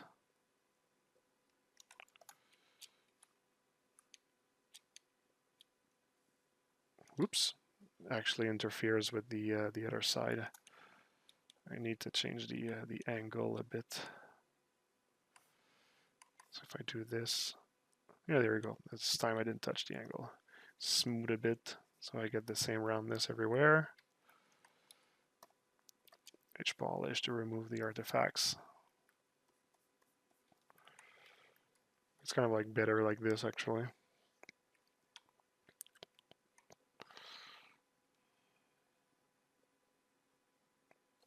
Yeah, that's pretty much what I do. I do my blocking with Dynamesh, and when I'm ready, I split my mesh apart, Z remesh, and then reproject and polish and stuff. You should look at the other videos that I made.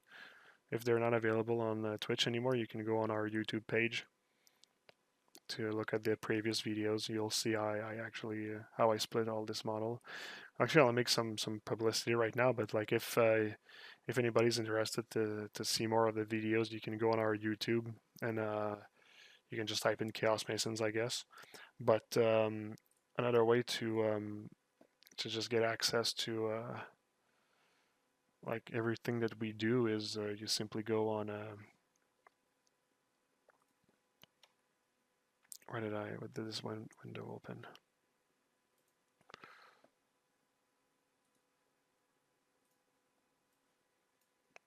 If you go on chaosmasons.com, boop, here. Well, you can see a lot of what we do, right? But like here at the bottom, well, first of all, we have the newsletter for people interested to stay in touch and know what we're doing. But here and follow us, we have a lot of links for everything that we do. If you click on the first one here, it's our link tree, so you'll get a couple of things here. You can places you can follow us on, and you have YouTube here. That'll bring us to the other videos and such. chaosmasons.com. Yeah, I got a Gumroad with a few tutorials in there also. STLs. You can even pre-order some of the kits, the collectibles, the statues that we make. So something that I didn't like since the beginning was this kind of like art edge here, and the fact that the thickness is kind of like going in here. And I'll actually use a tool that I love that I think people don't know you can do that with that tool. And for me, it's like when I discovered that, I was like, all right, that's sweet. And it's basically if you use the clay brush and if you just use Alt near a corner, it kind of like automatically bevels it, and it's pretty good at keeping it clean. To have it cleaner, you can lazy mouse it with like a smaller lazy step and some lazy mouse, and you see you can kind of like make quickly you can make a pretty good bevel, and you'll just need to actually have a little bit of H polish like this, and then you have kind of like a new bevel here. It's pretty cool. I really like the clay brush for doing this. Now the question is, where do I want to flatten this edge? Like I won't use it like everywhere on the by the way, it's even good with like going around corners. So you see like, oop, it's like not bad. I still have like, I have to polish that for sure, but like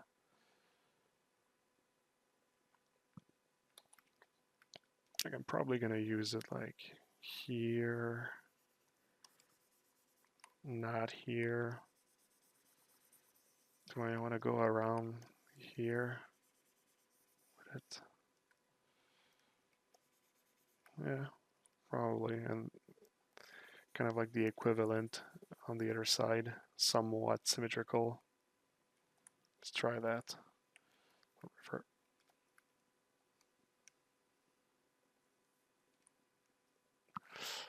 Yeah, I got a follower. Thank you, Claybrush. You just made me have a new follower.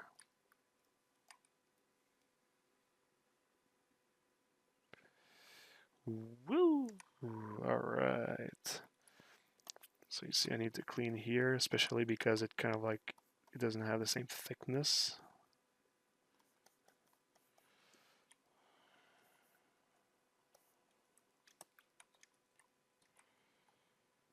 So you see, this like trim detail around the thickness kind of gives a pretty good vibe. I like what it does.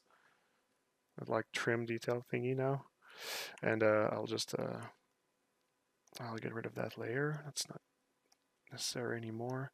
I'll add a new layer, and inside of this plane here, like sometimes what I like to do is like add like details in here. This actually might become a bit overkill. Let's just have a vibe of like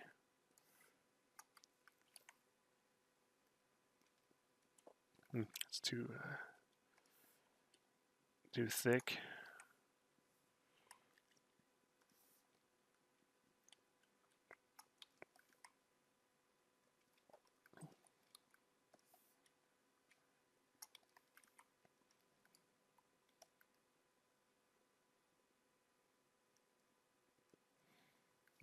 with the line here and the line here, it's starting to be a lot.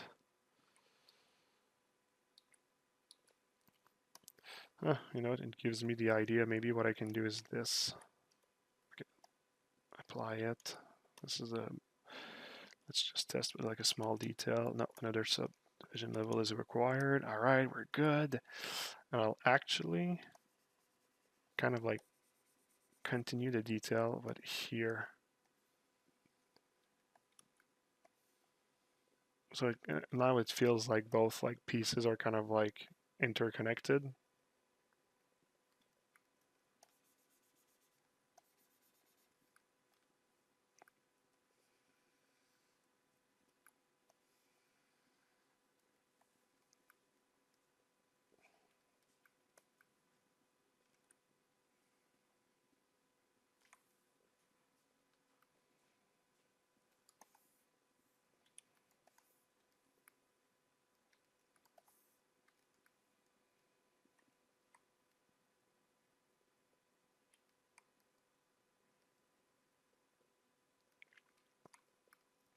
All right, that's cool. That's cool. That's cool.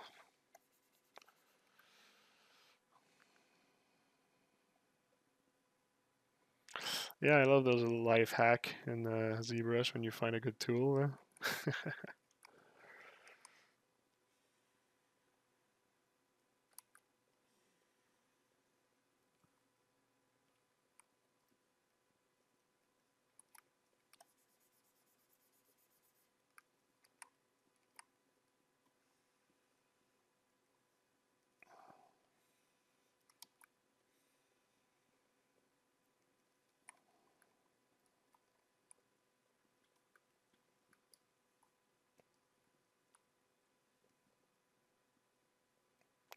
I'll just save because it's been a little while. I'm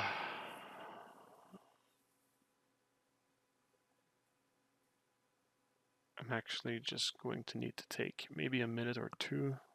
I think the dog wants to go out. I'll be back.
All right, I'm back. I'm back. While I was waiting for the dog to do his business, I fixed myself a little drink to finish the night. Little drink. This is lychee kombucha with dill gin in a mason jar because I'm a douchebag. There you go. You have it.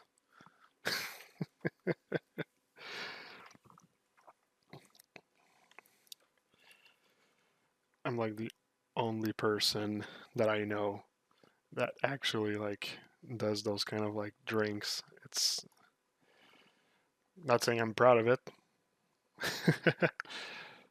Hey, cheers to you.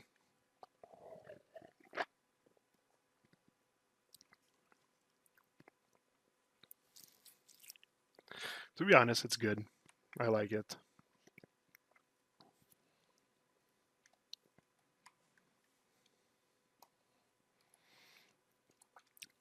So I will often use layers to like adding layers to make new details. Like when I'm not certain of like the results of something, I'll be adding layers just to be able to go back, and if I like the details, I might collapse the layers. I try to not keep too much layers.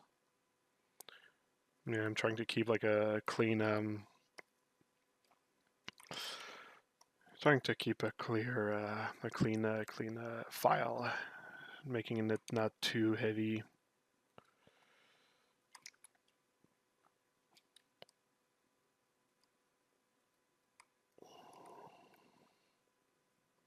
There we go, planar cut. That was good to go and get that detail here. I'll use planar cut in the opposite direction. It kind of like creates the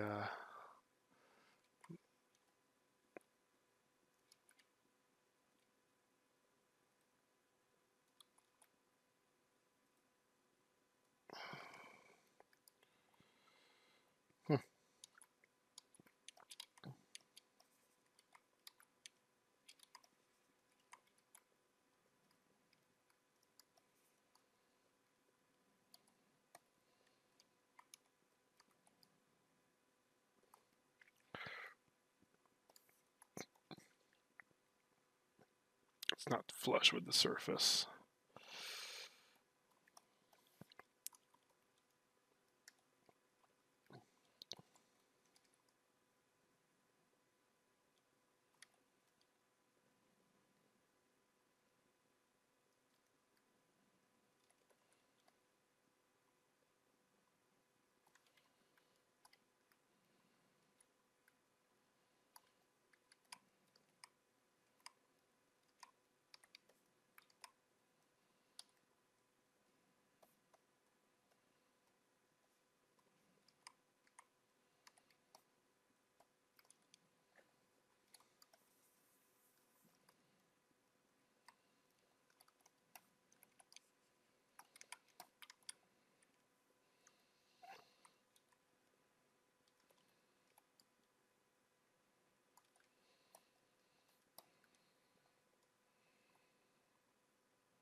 I don't like that it's actually sticking out this much. I wanted to give the impression that it's actually more like this.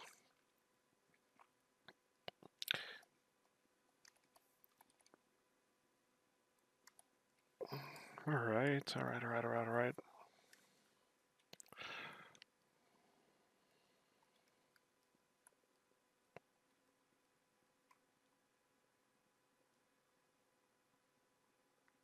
Well, I know because just like I really go by gut feeling, not gut feeling, more by just feeling. Like when I look at the character, like I just like let my eye tell me like if I'm satisfied or not, and if I'm not, I try to really observe and try to figure out like what bothers me. The experience has really helped me also to get to the answer faster with more assurance. Like sometimes you just like don't know when it's enough and stuff, but if you don't really know, sometimes it's best to just like start like a new character and go through the journey again. But at some point, like your eye will like tell you like, and you kind of like have to trust also your gut. I mean, your instinct is pretty good at like letting you know if something artistic is pleasing to you, and if you're being like yeah, being objective about it and not too subjective. So yeah, I'd say that's it. Just trust your instincts, and if you're not sure you can trust your instincts, well, it's just a matter of getting more experience, and you get experience by making characters.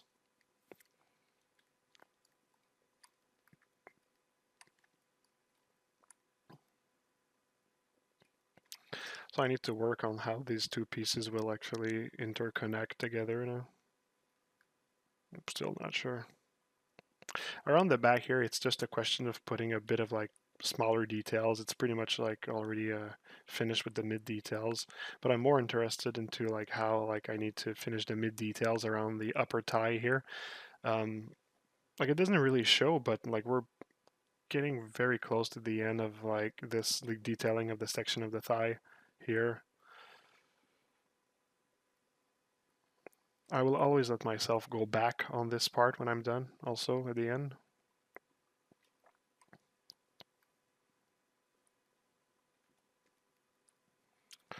I'll do a bit of slight exploration to figure out maybe like the rest of the mid detail for this section, and because it's been 2 hours that I stream now, and normally I try to keep it around 2 hours, so and we can finish the upper tie maybe next stream. And when I'm done with the upper tie, we'll be actually done with the complete leg. So I mean, it's already going to be part of it, and the only thing that'll be left is replicating this on the arm and on the rest of the body.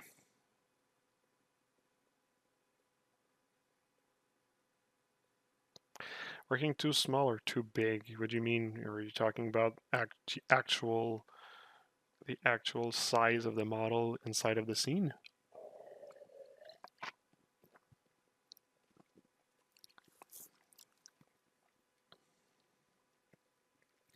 Yeah, I think there is. Like, I normally I try to make sure that like my character is somewhat the same size as the star that's in the those like subtools here, because like the tools of ZBrush, those that are playing with the scale of things, um, they prefer that you stay in a somewhat reasonable size.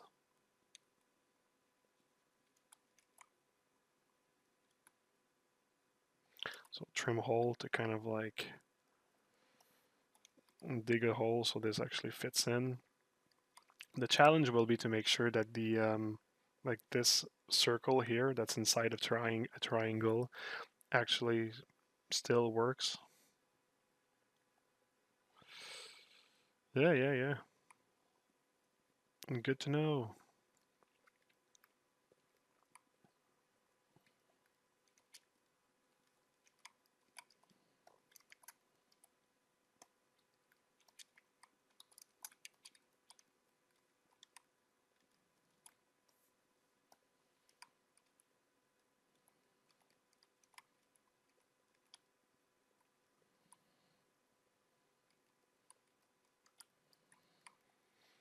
So here I'll do something pretty drastic,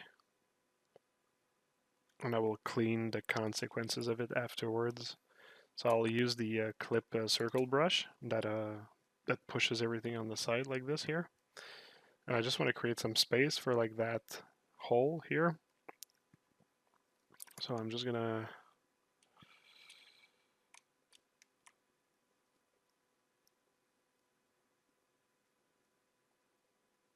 kind of like try to create like a space.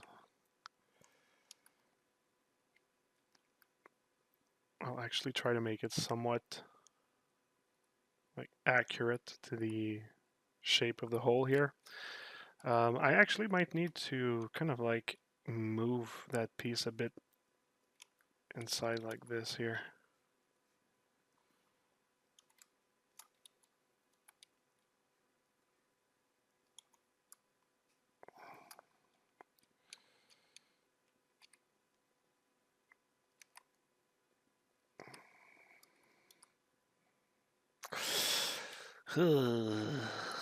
Boy, I don't like it.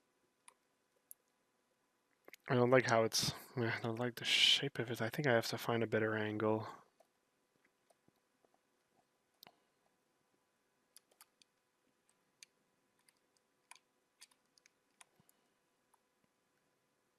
That's not working for me. Ah, there you go. Now it feels a little bit straighter. So you see it pushed it kind of well. The only problem is at the back here, it's kind of like it sucks now. But you can actually use the move brush with some back face. I'll try to...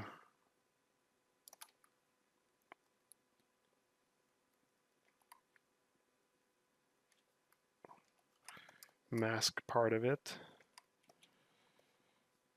When you see the back face actually helps to just create like a fake thickness. We're not really going to see that part anyway, but you know what? It doesn't cost much to just make it a little bit cleaner like this. There you go. A little smoothing here. And there you go. Now we have like a space for a space that kind of like fits like it's made to put something here. I think actually I'll take this piece here. I'll duplicate this subtool. Just take this piece, isolate it.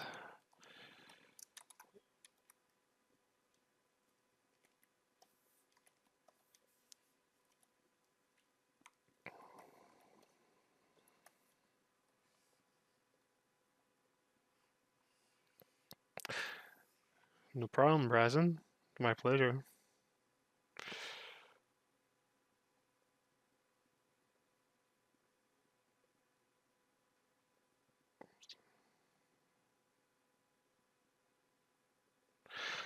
Oh, well, I mean, sometimes I work from models that are not exactly following the rules, but sometimes the brush sizes, they start to get funky and I don't really like it. So yeah, I prefer it when it follows a bit more of like the size of the star thing.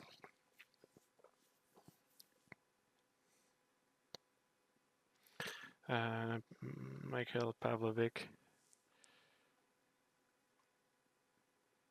Yeah, exactly.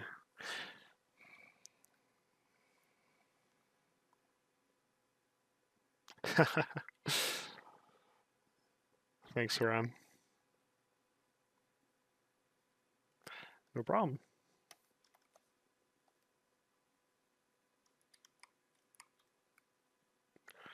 I just want to make sure like this piece here is well centered. It's kind of like hard to see because it's so squished in there.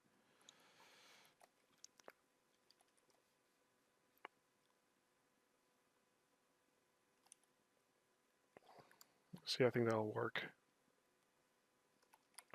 There we go.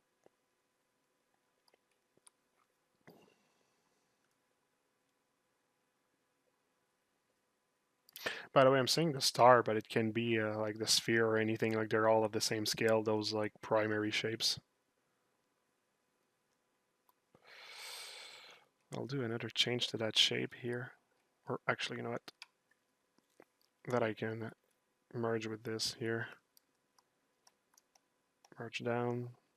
Reconstruct subdivision because it lost its subdivision along the way.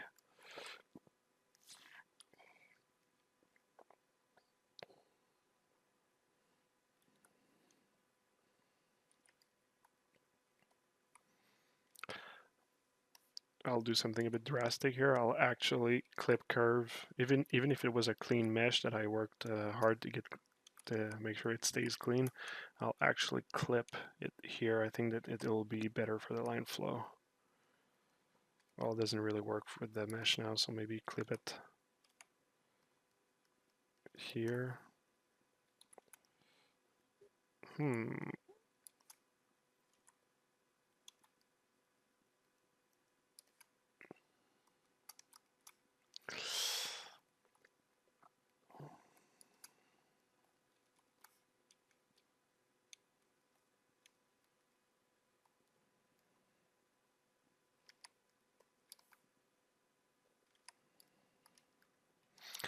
Nah, it was better before.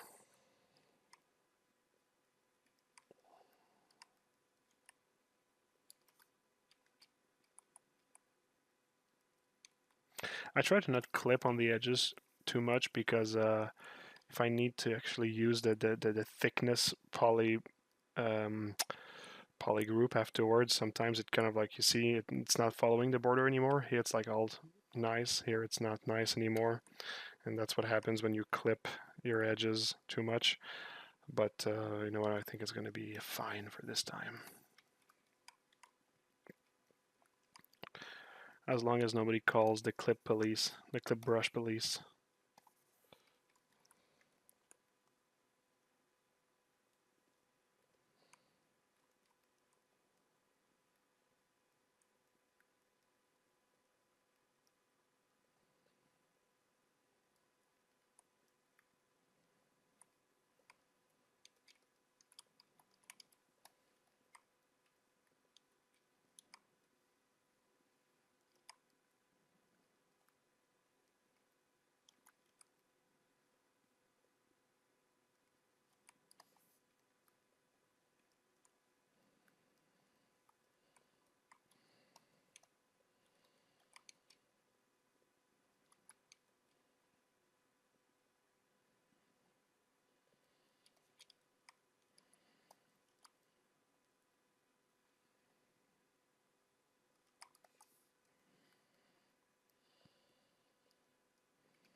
Well, resolution is not very good in this area, but I will do with that. So you see I'm kind of like repeating this this trim detail all around. This is for the sake of consistency, like I said last time.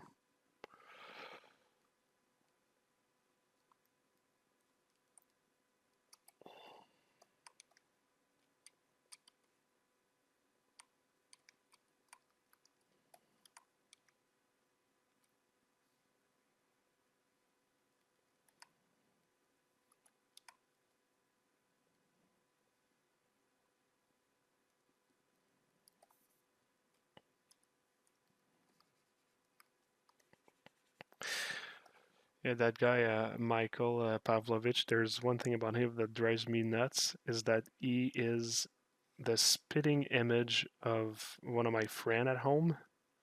He looks like him so much. So each time I look at him, it's like I just like see my friend. It's really funny. Small trivia.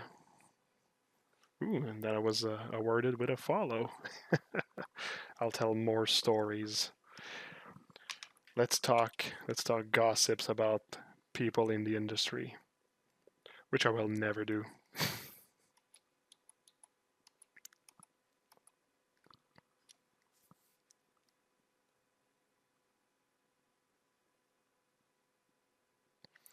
Not for the grid on her butt. It's nano mesh. It's an actual X mesh of a X that is placed with nano mesh on the polygons of the tube. It's pretty good, pretty cool thing, nano mesh. Huh?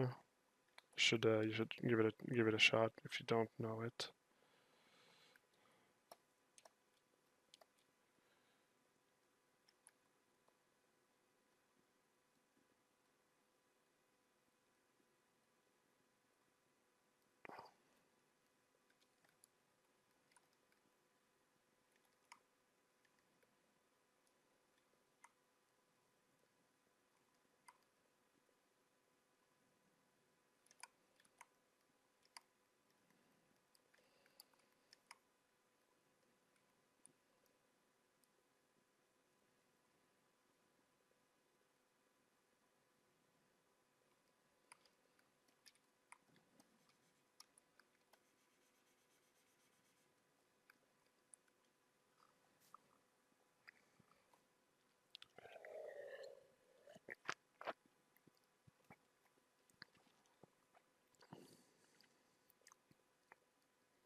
No, no worry about the questions. I'm here for that.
It's not very clean here, but we probably will never see that.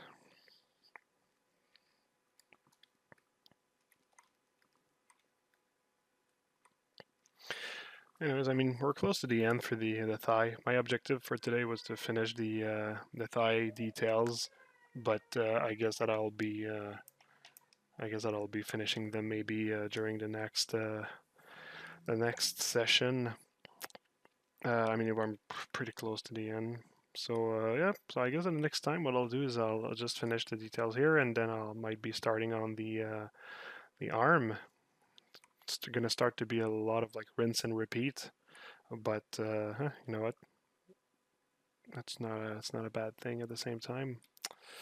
All right, let's save that. Let's look at it later. I'm also like getting a bit tired, and I can feel that my mind is not like all there. Um,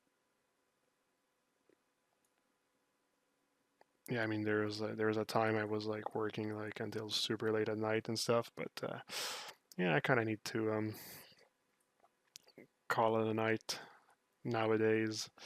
My most productive time is during the day, so yeah. Well, yeah, there you go. That's a little bit more of that character done. Hope you appreciated it. It's I love doing that. It's really something. So I mean it's yeah, it's been fun, and I hope I'm going to see all of you pretty soon. Is there a streaming schedule? I try to do it like every Wednesday actually. So yeah, I'll uh, I'll try to keep that as a like a routine, and I hope I will be seeing you guys again, you guys and gals actually. So I still don't have an outro line. We're working on it. I think I have an idea, but yeah, I'll need to think about it a little bit. Anyways, it's been great to have you. So to have you here tonight. So I wish you a good night, a good day, and I'll see you very soon. Ciao.